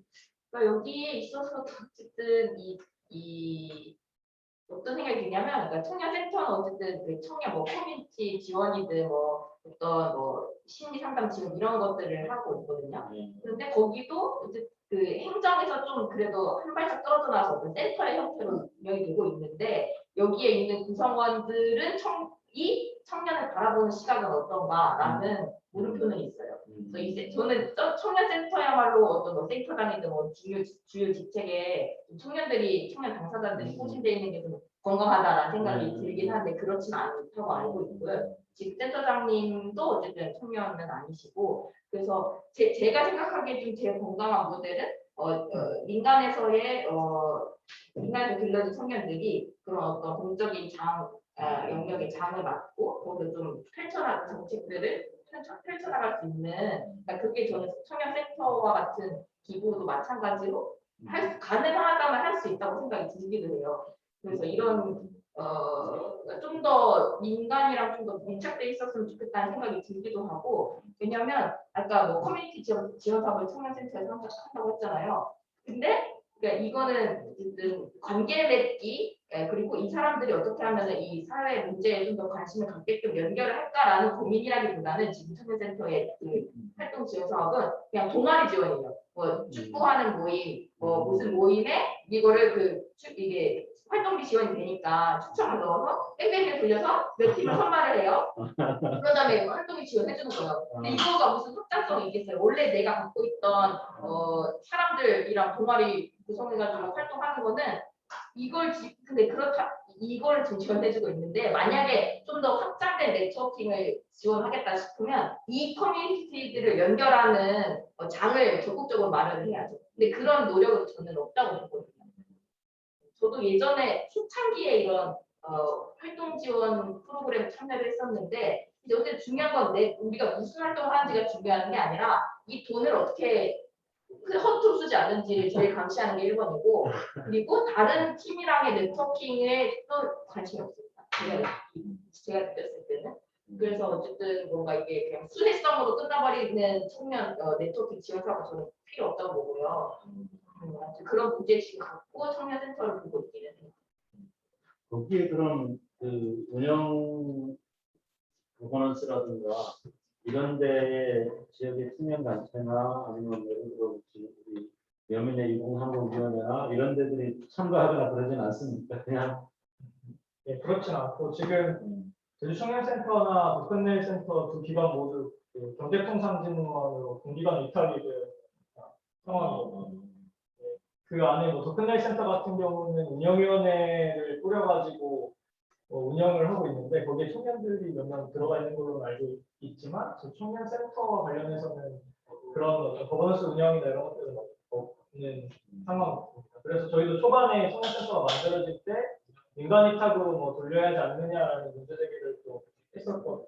청년 단체라든지 당사자들이 좀 더 참여를 하고 운영하는 데 있어서도 좀 권한을 갖고 함께 할 수 있어야 된다는 문제의식이 있었는데 그것들은 좀 풀리지 않았고 지금은 그렇게 지금 운영되고 있습니다. 그리고 어떻게 보면 더 큰 내일센터는 좀 목적성이 좀 그만큼 경제적인 측면이 워낙 강하니까 그렇다 치더라도 청년센터는 청년들의 어떤 다양한 욕구라든가 이런 것들을 또 담아내고 또 그걸 지원하고 또 서로 하고 이런 거라면 사실은 청년 당사자들이 주요하게 의사결정이라든가 기획에 참여하는 방식으로 가야 되지 않겠나라는 생각이 드는데 지금은 현재는 이제 그렇지 못하다고 말씀드립니다. 한 가지 더 떠오른 게 아까 청년다락 이야기를 했는데 청년다락이 이제 제주시에 2개, 서귀포시에 2개 이렇게 지금 운영이 되고 있어요. 하나는 이제 그 구세부서 사거리에 딱 보이는 건물에 4층인가 있거든요. 청년다락 1호점이. 근데 거기는 이제 어쨌든 코로나로 이것도 조금 뭐 이렇게 막 활동한데 지금은 그렇지 않은 것 같은데 그때 청년다락 1호점이 개소하고 저도 거기를 많이 이용했었단 말이죠. 근데 그때의 경험을 또 상기를 해보면 일단은 뭐 제주여민의 2035위원회는 청년단체잖아요. 중년에서 활동하는. 근데 여기에서 어떤 공간 대관을 할 때 글이 담기지 않았다. 왜냐하면 여기 있는 청년들이 그러니까 이게 분명 네트워킹 공간을 만들었는데 거기가 약간 독서실화된 거예요.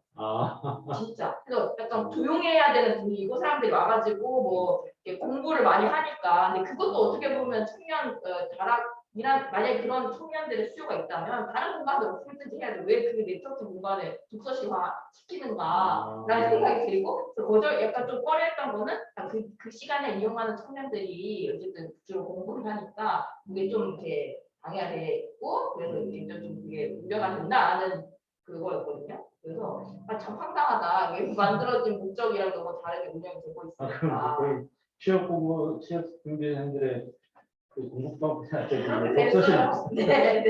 그래서 쪼들면 안 되고 네트워킹 공간이 그런 경험들도 있다. 공유를 드리고 싶었습니다. 네. 그렇죠. 어제 공간이 없었으면 또 그런 데 와서 공부하기 싶기도 맞아요. 하네요. 그것도 이해가 돼요. 공부하는 공간이 모자란 것도 이해가 되는데 어쨌든 실지에 비추어 보면 이런 어쨌든 이런 부분에 대해서는 앞으로 우리 청년 활동가들이나 청년 단체들이 적극적으로 개입해볼 필요가 있지 않나라는 생각도 들긴 합니다. 제가 영향도 있고 하겠지만 공동으로 좀 이 청년센터라는 걸 도대체 만들었는데 우리 청년들을 위해서 뭘 하고 있는 거냐라고 하는 이런 부분들이 좀 제기가 될 필요가 있지 않을까라는 생각이 드네요.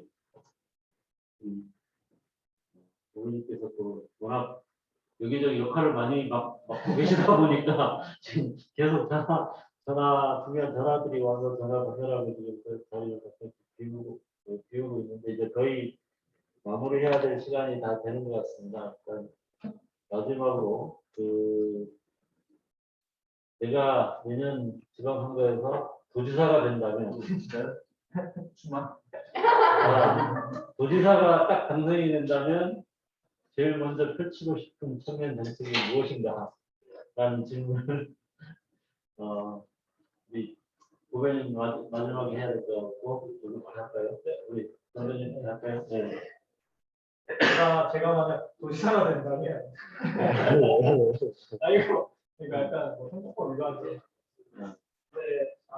저는 아까 말씀드렸던 그 청년센터가 중앙로 사거리에 있지만 뭔가 그렇게 컨트롤타워로 하나가 있는 건 좋은데 좀 동네로 좀 분소 같은 청년센터들이 많이 이렇게 생겨서 좀 청년들이 일상을 지내면서 고민이 될 때가 많잖아요. 그러니까 뭐 여러 가지 경제적인 문제라든지 관계적인 문제라든지 뭐 사회에 참여할 때 문제라든지 이런 고민들이 들 때 좀 퇴근길에 들려서 좀 그냥 마음 편하게 가서 차 한잔 마시면 상담을 받을 수 있는 그런 좀 청년센터가 되면 좋을 것 같아요. 그러면 청년센터에서는 그런 것들을 좀 지역 기관들과 유기적으로 연계를 좀 해주고 또 자체적으로 할 수 있는 부분들은 또 그 안에서 커뮤니티도 만들어주는 역할을 할 수 있으면 좋겠다.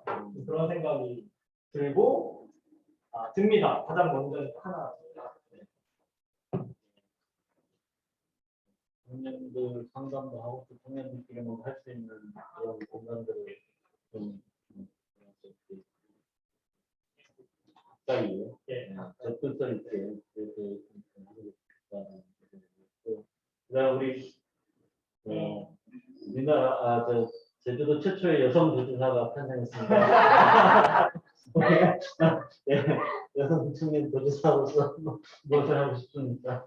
제가 만약에 도지사가 되면 주요 요직에 청년과 여성들 배치를 하는 거를 1번으로 고민할 것 같아요. 그러니까 능력 있는 청년 능력 있는 여성을 고위 그러니까 직에 배치를 하는 게 저는 되게 중요하다고 생각하는 게 왜냐하면 제주도는 이 여성 대표성이 굉장히 떨어지는 곳이고 청년은 두말할 것도 없습니다. 지금 뭐 도의원들 보시면 아시겠지만 굉장히 나이가 40대가 한 명가 있죠 지금은 그런 상황이니까 그러니까 이 청년들이 어쨌든 이 청년이든 여성이든 좀 목소리를 내지 못하는 사람들이 공적인 장에 들어와서 어떤 책임을 갖고 이런 목소리를 내가는 과정이 좀 반드시 필요하다고 생각이 들고 그런 것들이 어떻게 보면은 지금의 뭐 청소년이든 청년들한테 영향이 분명히 갈 거라고 좀 생각이 들기도 하거든요. 어쨌든 저 사람도 하는데 나는 왜 못해? 라는 어떤 그런 감각들을 길러낼 수 있을 거라고 기대가 되고 그리고 아까 뭐 청년센터 이야기도 나왔지만 한 제주연민회도 한 올해로 34년 된 굉장히 오래된 시민단체인데 이렇게 저는 이제 20대 후반에 사무국장이나 자리를 맡았단 말이에요. 그러면서 사실은 뭐 이게 좀 젊은 청년 여성이 사무국장이 됐으니까 저는 젊은 사람들이 많이 들어올 수 있는 환경이 조성했다고 생각이 들어요. 그러니까 이전에는 막 청년 어디냐 이랬다면 지금은 그러니까 이런 사무국장 자리에 그러니까 20대 여성을 배치를 함으로써 이것들이 좀 환경이 많이 바뀌어지고 있고 이거는 대표님들을 비롯해서 이사님들이 이거를 믿고 이렇게 자리에 맡겨줬기 때문에 할 수 있었던 일이라고 생각이 들거든요. 그래서 이런 큰 변화들은 사람을 바꿈으로써도 가능하다라는 생각이 들어서 어쨌든 저는 된다면 주요 자리에 청년 플러스 여성을 배치하겠다라는 생각이 듭니다. 예, 일단 인사부터. 일은 사람이 하는 거기 때문에. 진짜 권력이 뭔지 아시죠? 예, 마지막으로 우리 고배님께서 도지사가 됐어요. 이제 청년 정책을 그동안 불기차게 해왔던 청년 도지사가 드디어 탄생했습니다. 그래서 어떤 정책부터 우리 청년들을 위해서 할 것인지. 저는 청년 정책이 청년들을 위한 정책이 아니라고 생각합니다. 그래서 청년 정책이 만들었던 실험들. 저는 이게 되게 정확히 말하면 이 청년 세대가 지금 겪고 있는 문제는 모든 세대가 지금 겪고 있는 문제가 집중돼 있을 뿐이에요. 그 시기에. 당장 비정규직 문제가 확산돼가지고 어려움을 겪는 건 윗세대도 마찬가지고 예전처럼 평생 직장이 아니어가지고 잘려야 되는 상황에 처한 것도 마찬가지예요.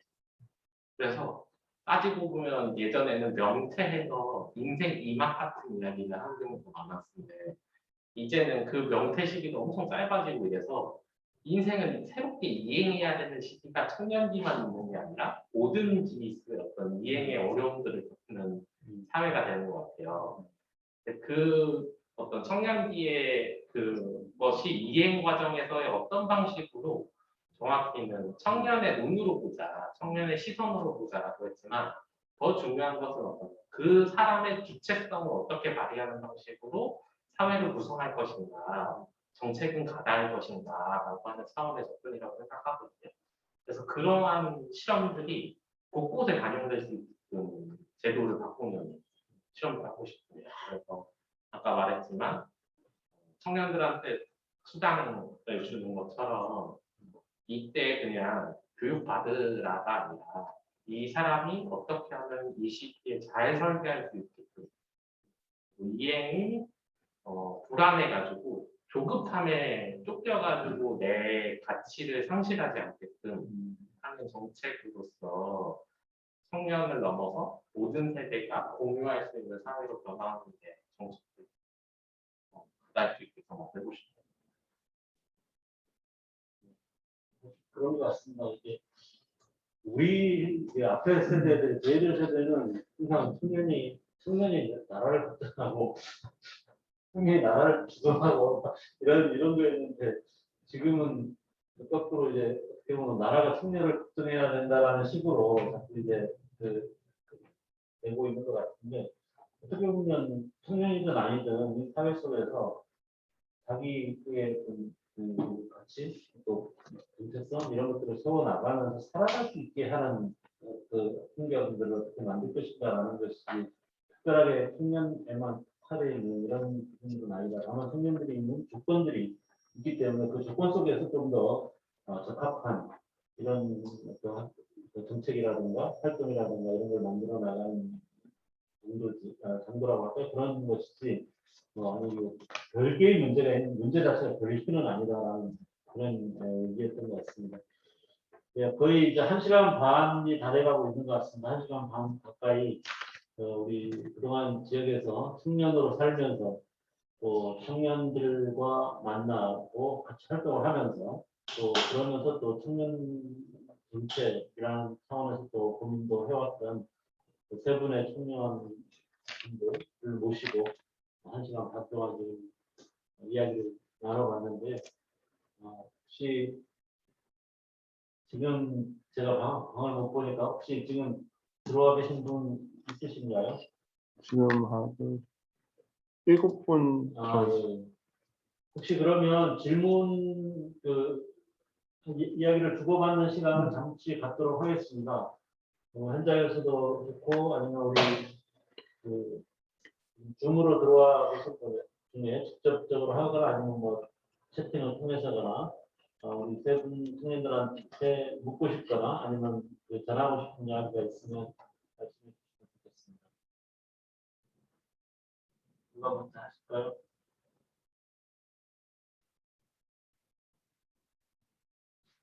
일단은 출마 안 하시는데 그냥 다른 거라도 준비된 게 있습니까? 궁금합니다.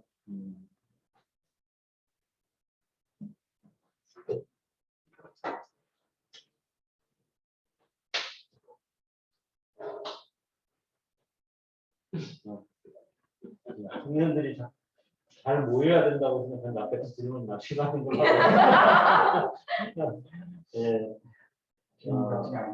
청년들이 자꾸 모여야 되는데 왜 이렇게 모이는 게 힘이 든가요? 어떻게 하면 잘 모일 수 있을까요? 뭐 그런 질문인 것 같습니다. 제일 그 문제는 제가 그냥 고민들을 많이 하셨을 것 같은데, 그죠? 그동안 그런 노력을 해보면서 이게 청년들이 모이고 모여야 사실은 주체가 되는데 개인은 그 주체라는 한계가 있는 거잖아요. 그런 부분들이 그동안 하면서 실제로 어떤 어려움들을 겪으셨는지 또 우리 2030 여민의 2030 위원회를 만들면서는 또 이렇게 구성하면서는 얼마나 힘드셨을 것 같기도 하고 그런데 그리고 확장성이나 이런 데서 또 고민도 있고 할 텐데 그건 어떤가요?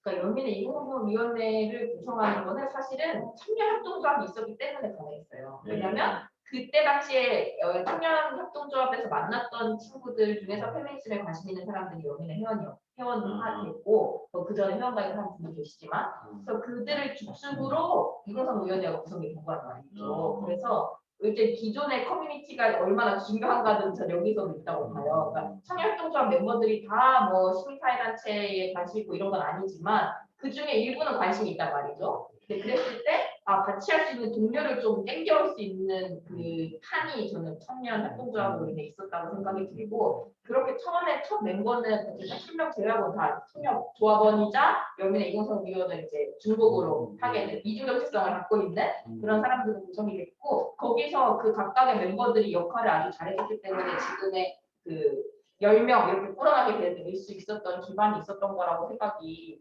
들어요. 물론 어느 단체는 혼자 잘해서 되는 데가 없잖아요. 구성원들이 다 같이 뜻을 모아가지고 의미를 모아서 그런 동력으로 추동해 나가는 거니까 그래서 그런 게 좀 필요하다고 생각이 들고 요즘에 저의 고민은 이게 어느 정도 활동하다 보니까 또 20대 초반의 분들을 만날 기회가 너무도 없어지더라고요. 그래서 저도 이제 30대 초반인데 이제 우리 다 같이 청년이잖아라고 하기에는 나이가 굉장히 민망해지는 그런 때가 와서 그러니까 저는 그분이 동등하고 편하게 저를 대해줬으면 좋겠는데 그분은 저를 불편한 거죠. 그러니까 그런 느낌을 가지다 보니까 어떻게 이 관계 맺음을 어떻게 할까라는 고민이 들고 좀 저도 또 다른 20대 초중반의 분이랑 친해지고 이분이 또 어떤 거를 해나갈 수 있게 또 서로 응원하면서 하고 그러니까 이렇게 좀 관계 맺는 것보다 더 좋은 건 없는 것 같아요. 어쨌든 한두 명이든 이렇게 하면 그분이 또 알아서 걸 하고 이렇게 되니까 이제 그게 대단하게 바라고 있고 이제 청년협동조합이든 연민의 2030위원회든 그 딱 20대 초중반 분들 만나기가 좀 어려운 게 좀 고민이에요. 한번 이게 그룹이 형성되면 비슷한 나이 또래가 형성이 되면 그 다음 또래는 또 여기 들어오기는 좀 벽이 느껴지는 그런 분들이 있겠네요. 그럼 또 나름대로 또 만들어서 또 올라가게 이렇게 해야 되는 그런 취미 있겠네요. 저는 접근의 문제를 한번 보시는데요. 아까 이렇게 또래가 모이다 보니까 그 세대로 다음 세대로 넘어가는 게 어려운 것도 있긴 하겠지만 접근을 할 때 단체 정체성을 중심으로 먼저 접근하는 것은 보다 그 친구가 무엇을 하고 싶고 어떤 것을 하고 싶을지를 열어주는 잠깐 그런 것들이 있으면 처음에 결합하게 되는 겁니다. 인연을 쌓는다는 게 내가 뭘 하고 싶을 때 같이 해줄 사람이 있어주는 게 첫 번째인 것 같거든요. 다만 이제 그렇게 하다 보니까 너무 개별 정체성이 강해지게 돼가지고 나중에 공동체라고 하거나 단체를 되는데 또 충돌도 발생하고 젊은 시기에 다들 어쩌면 윗세대분들 선배분들도 그런 운동 과정에서도 겪었던 문제라고 생각이 드는데 충돌도 있겠지만 그것도 경험일 수 있기 때문에 1차적으로 저는 접근법을 달리해야 돼요. 특히 시민사회의 접근법이 되게 달라졌으면 좋겠어요. 환경에 관심 가져, 평화에 관심 가져, 무엇에 관심 가져로 시작하는 게 아니라 너는 무엇을 하고 싶니? 그게 평화야. 그게 환경이야. 라고 하는 어떤 것들을 연결해주고 고민시키는 과정들 속에서 참여들이 늘어나고 무언가 시작이 돼야 어떻게 씨앗에 발화를 시키는 건 물을 주고 햇빛을 줘야 되는 거잖아요. 그래서 씨앗이 보이면 먼저 물부터 주시고 이걸 뽑아다가 옮기고 싶지 않아요. 네. 예. 질문 아까 이제 여기 취소하겠습니다. 약간 통하는 질문이 여기 온라인으로 채팅으로 들어왔는데 이거는 결국 청년들이 제도 정치에 적극적으로 진출해야 되지 않겠느냐, 그걸 위해서 우리가 같이 이제 힘을 모아야 되지 않겠냐, 그것도 중요한 의미가 있는 게 아니겠느냐, 이런 그 취지의 질문 겸 의견인데 혹시 여기에 대해서 제도 정치 진출 부분에 대해서 이것이 우리 청년들이 가질 수 있는 의미라든가 아니면 뭐 한계도 좋고 어쨌든 그런 부분에 대해서 좀 의견들을 나눠보고 마무리했으면 어떨까 싶습니다. 네.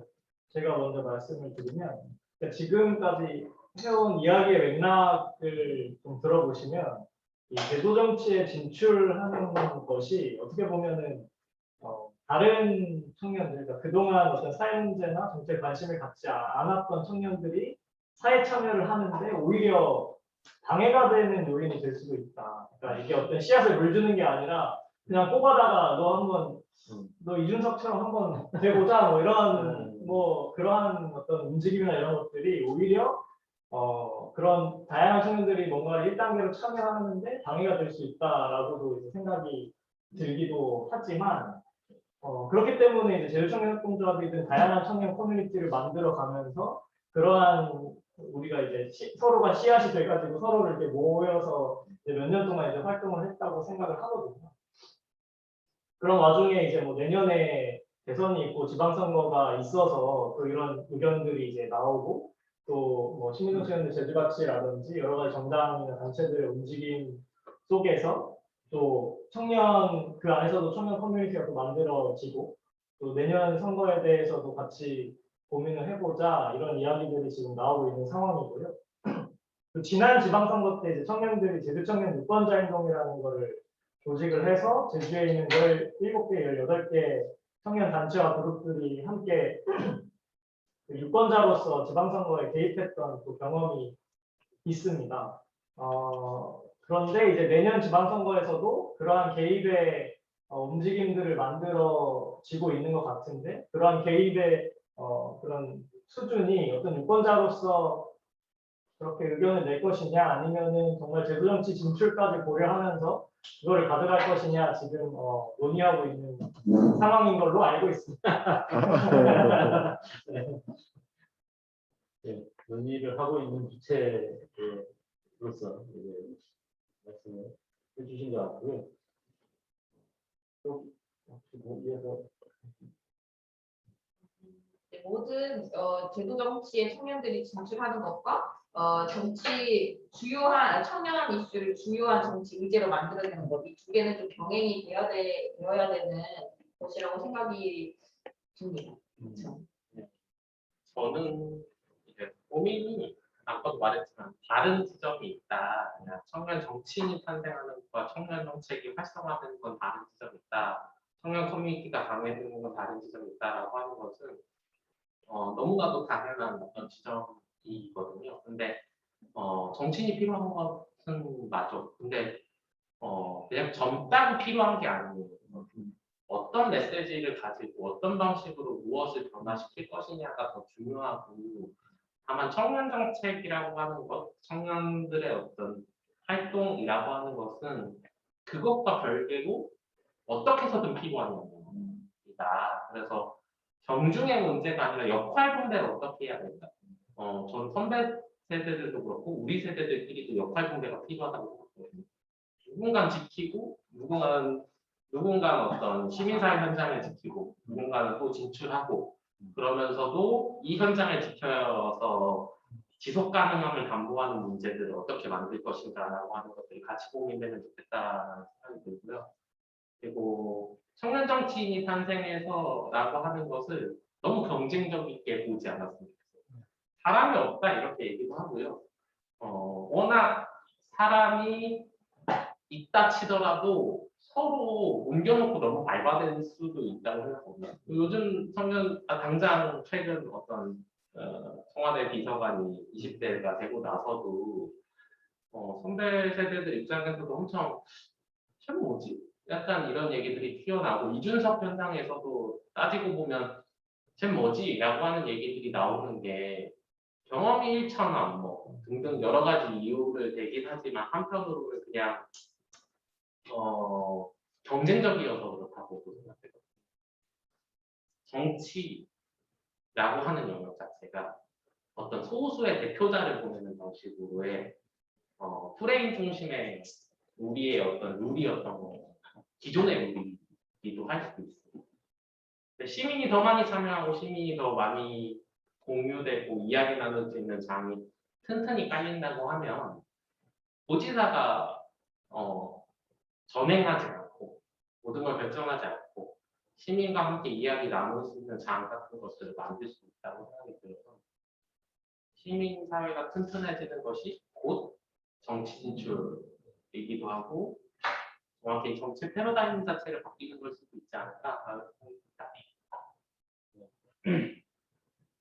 기본적으로는 어떻게 보면 그게 뿌리이고 그런데 우리가 이제 현실 제도 정치나 이런 걸 한다는 고민을 하는 거는 그런 걸 통해서 오히려 이제 저변이나 어필을 투자할 수 있는 계기가 될 수 있지 않느냐라는 게 확실히 있는 것 같아요.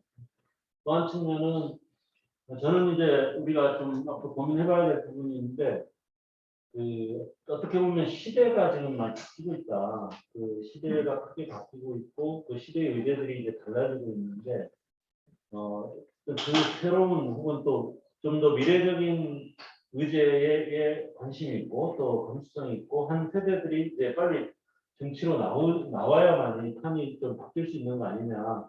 꼭 이게 뭐 청년이 골고루 가야 되는 일종의 할당제 이런 개념이 아니라 청년 세대들이 지금 주요하게 가지고 있던 고민들 이런 것들이 지금 돼야 될 시점이 되고 있지 않느냐. 저는 이제 특히 이제 소위 말하는 586 세대로서 예를 들어 지난번 조국 사태라든가 그 이후에 이러한 사태를 보면서 역시 우리 세대의 관심 분야가 참 다르구나라는 생각도 거기에 가 있고 아직도 거기에 물론 조국이지 검찰 개혁이지 하면서 물론 그게 참 중요하지 않은 문제는 아니겠지만 거기에 너무 가 있다 여전히. 근데 지금 우리에게 정말 우리 미래에 혹은 앞으로 살아갈 세대들에게 정말 중요한 문제가 그거인가. 예를 들어 지금 기후위기든 뭐든 굉장히 중요한 현실들이 오고 있는데 그런 부분들을 좀 더 적극적으로 대변하기 위해서라도 조금 더 젊은 혹은 더 밑에 더 젊은 세대와 또 소통할 수 있는 그런 부분 그런 정치 세력 혹은 정치인들이 조금 나올 필요가 있겠다라는 생각이 한편으로 들었거든요. 생각적으로 꼭 청년이 아니냐는 문제를 떠나서 그런 아무래도 세대에 따라서 그런 차이들이 있기 때문에 그런 속에서 그게 진짜 우리 뽑혀서 이제 이식하는 이런 형태가 아니라 어떻게 하면 이제 같이 한쪽에 전체로 가 있다 하더라도 이게 같이 움직일 수 있는 이런 것들에 대한 고민들을 하면서 좀 해야 되지 않을까라는 생각이 듭니다. 예. 혹시 마지막으로 꼭 하고 싶은 얘기 있으시면 예. 현장에서 한분 계시네요. 소감을 얘기해 드리려고. 그러니까 오늘 제가 딱 요 연령대 자식들을 갖고 있어요. 근데 일상적으로 별로 이렇게 많이 얘기하는 편이 아닌 자체가 서 있는데, 근데 뭘 고민하고 있다라는 걸 오늘 일단은 확인했고, 저는 사실은 청년 정책 이런 문제들에 대해서 이렇게 되는 거에 대해서 별로 라고 생각했었어요. 예. 그래서 또 올라가 언뜻 어떤 생각이 들냐면, 그래서 청년들이 좀 낫구나, 노인들보다는. 지혜정책 라이브러리에서 노인정책이라고 이렇게 별도로 이거 실력이 못 오르는데, 근데 이제 제가 오늘 좀 희망을 발견한 거는 좀 다른 이유로 좀 희망을 발견했어요. 그냥 그동안은 어떻게 생각했냐면, 그냥 저는 앞으로 60대 이후에 앞으로 이제 90, 100살까지 내 삶을 어떻게 살아갈까를 집중적으로 고민을 하고 그렇게 만나가고 살려고 했거든요. 그래서 청년들 당신들은 그렇게 당신들이 지금 부딪힌 문제들을 그렇게 해서 올라오면 어느 시점에서 서로 볼 수 있는 부분들을 볼 수 있겠다. 이렇게 정도 생각을 했어요. 근데 오늘 어떤 생각을 받냐면, 한편으로 제가 저희 애가 그때 아마 대학교 졸업 때쯤인가? 아무튼 뭐 할 때 제가 어떤 글을 쓴 적이 있어요. 뭐라고 썼냐면, 우리 세대가 그러니까 586이라고 하는 이른바 민주화 시대가 너희들에게 민주적 이 사회의 이런 민주주의와 또 너희들이 개성이 잘 관리할 수 있는 이런 거는 만들어졌는데, 다른 한편으로 이 신자유주의라고 하는 이 거대한 이 자본 지배 논리, 이걸 다시 동시에 너희들한테 넘겨주는구나 라고 이제 제가 표현한 적이 있어요. 오늘 아까 그 얘기를 저는 정확하게 들었어요. 그래서 청년들이 뭘 고민하고 하냐면 그 모순된 상황이 어떻다는 걸 느껴서 그래서 반가웠어요.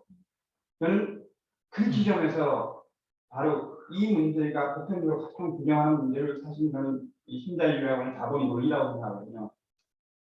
그리고 지금의 모든 청년 정책이나 일자리 정책이나 이런 것들은 그것이 자본의 문제가 아니라고 하는 걸로 다 가장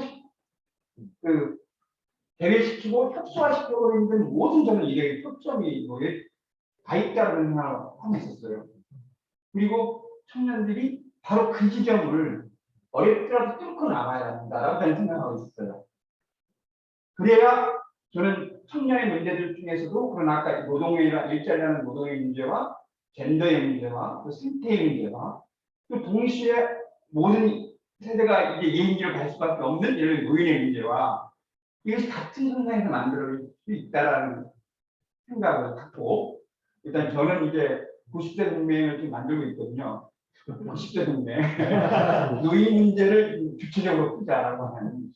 그래서 노인 문제가 누군가가 뭐 시의 이런 문제 아니다. 스스로 자기 삶의 주체로서 새롭게 하면 그때 만나진다는 생각에서 그 얘기 제가 나중에 드렸거든요. 아무튼 너무 굉장히 반갑고, 같이 할 수 있겠구나. 그렇게 서서 올라가니까 그렇게 뚫고 나오면 진짜 서로 할 일이 좀 많을 수 있겠다. 이런 아주 희망을 갖습니다. 반갑습니다. 예, 저도 이제 오늘 얘기 되게 잘 들었고요. 저는 서울에 있는데 이렇게 제주 청년들하고 청년들 얘기 기회가 전혀 없잖아요. 조카들이나 이렇게 고민하는데 그냥 생활 속에 고민을 하고, 그러니까 집에 청년 때문에 문제들은 다 고민을 하는데 저는 그 육지에서 지금 휴가 때문에 내려왔거든요.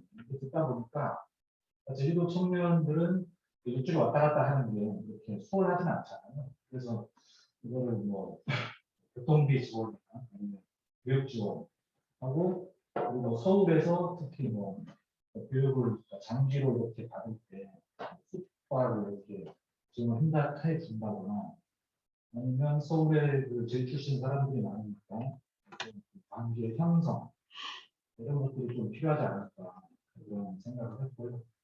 나중에 뭐 청년 정책 이런 거 그 아이디어나 하실 때 서울에 있는 뭐 삼촌들 이렇게 좀 네트워킹이나 이런 뭐 활발한 이렇게 소통이 돼야 되잖아요. 왔다 갔다 하고 또 사람들하고도 이렇게 얘기도 하고 그런 것들이 좀 잘 되면 좋겠습니다. 네, 또 하다 보니 거의 2시간 가까이 시간이 흘렀는데요. 오늘 청년 활동가들 이야기 잘 들으셨는지 모르겠습니다. 어쨌든 우리가 어떻게 보면 청년은 또 좀 있으면 또 장년이 되고, 이제 사실은 어떻게 보면 청년의 문제라기보다는 지금 세대에 어떤 사회 문제가 어떤 세대별로 좀 변화가 생기면서 그 세대의 문제들을 지금의 청년들이 지금 맡고 있는 게 아니냐 이런 생각도 들거든요.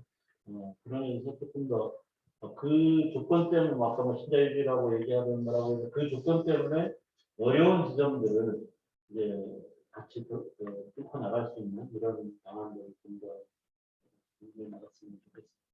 네, 이것으로 세 번째 변화의 꿈 정책으로 말하다 세 번째 순서를 마치겠습니다. 다음 주는 뭐였죠? 다음 주는 민주노총에서 오상원 동지께서 예. 김동연 국장. 그다음 김동현 제주민회총의 김동현 정책위원장께서 예. 제주의 문화를 갖고 일곱가지 동체. 야, 제가 미리 봤어야 되는데, 예, 다음 주는 우리 민해총 정책위원장을 맡고 계신 김동현님께서 제주를 바꿔나갈 문화정책 방안에 대해서 7가지나 5가지인지 모르겠습니다. 가지 문화정책 이야기입니다. 어쨌든 몇 가지의 정책 방향에 대해서 정책 제안을 해주시는 그런 시간입니다. 중간에 90세 동맹을 위한 노인정책 특감도 한번 말해보세요. 이렇게 나오네요. 예, 수고 많으셨습니다. 이걸로 마치겠습니다.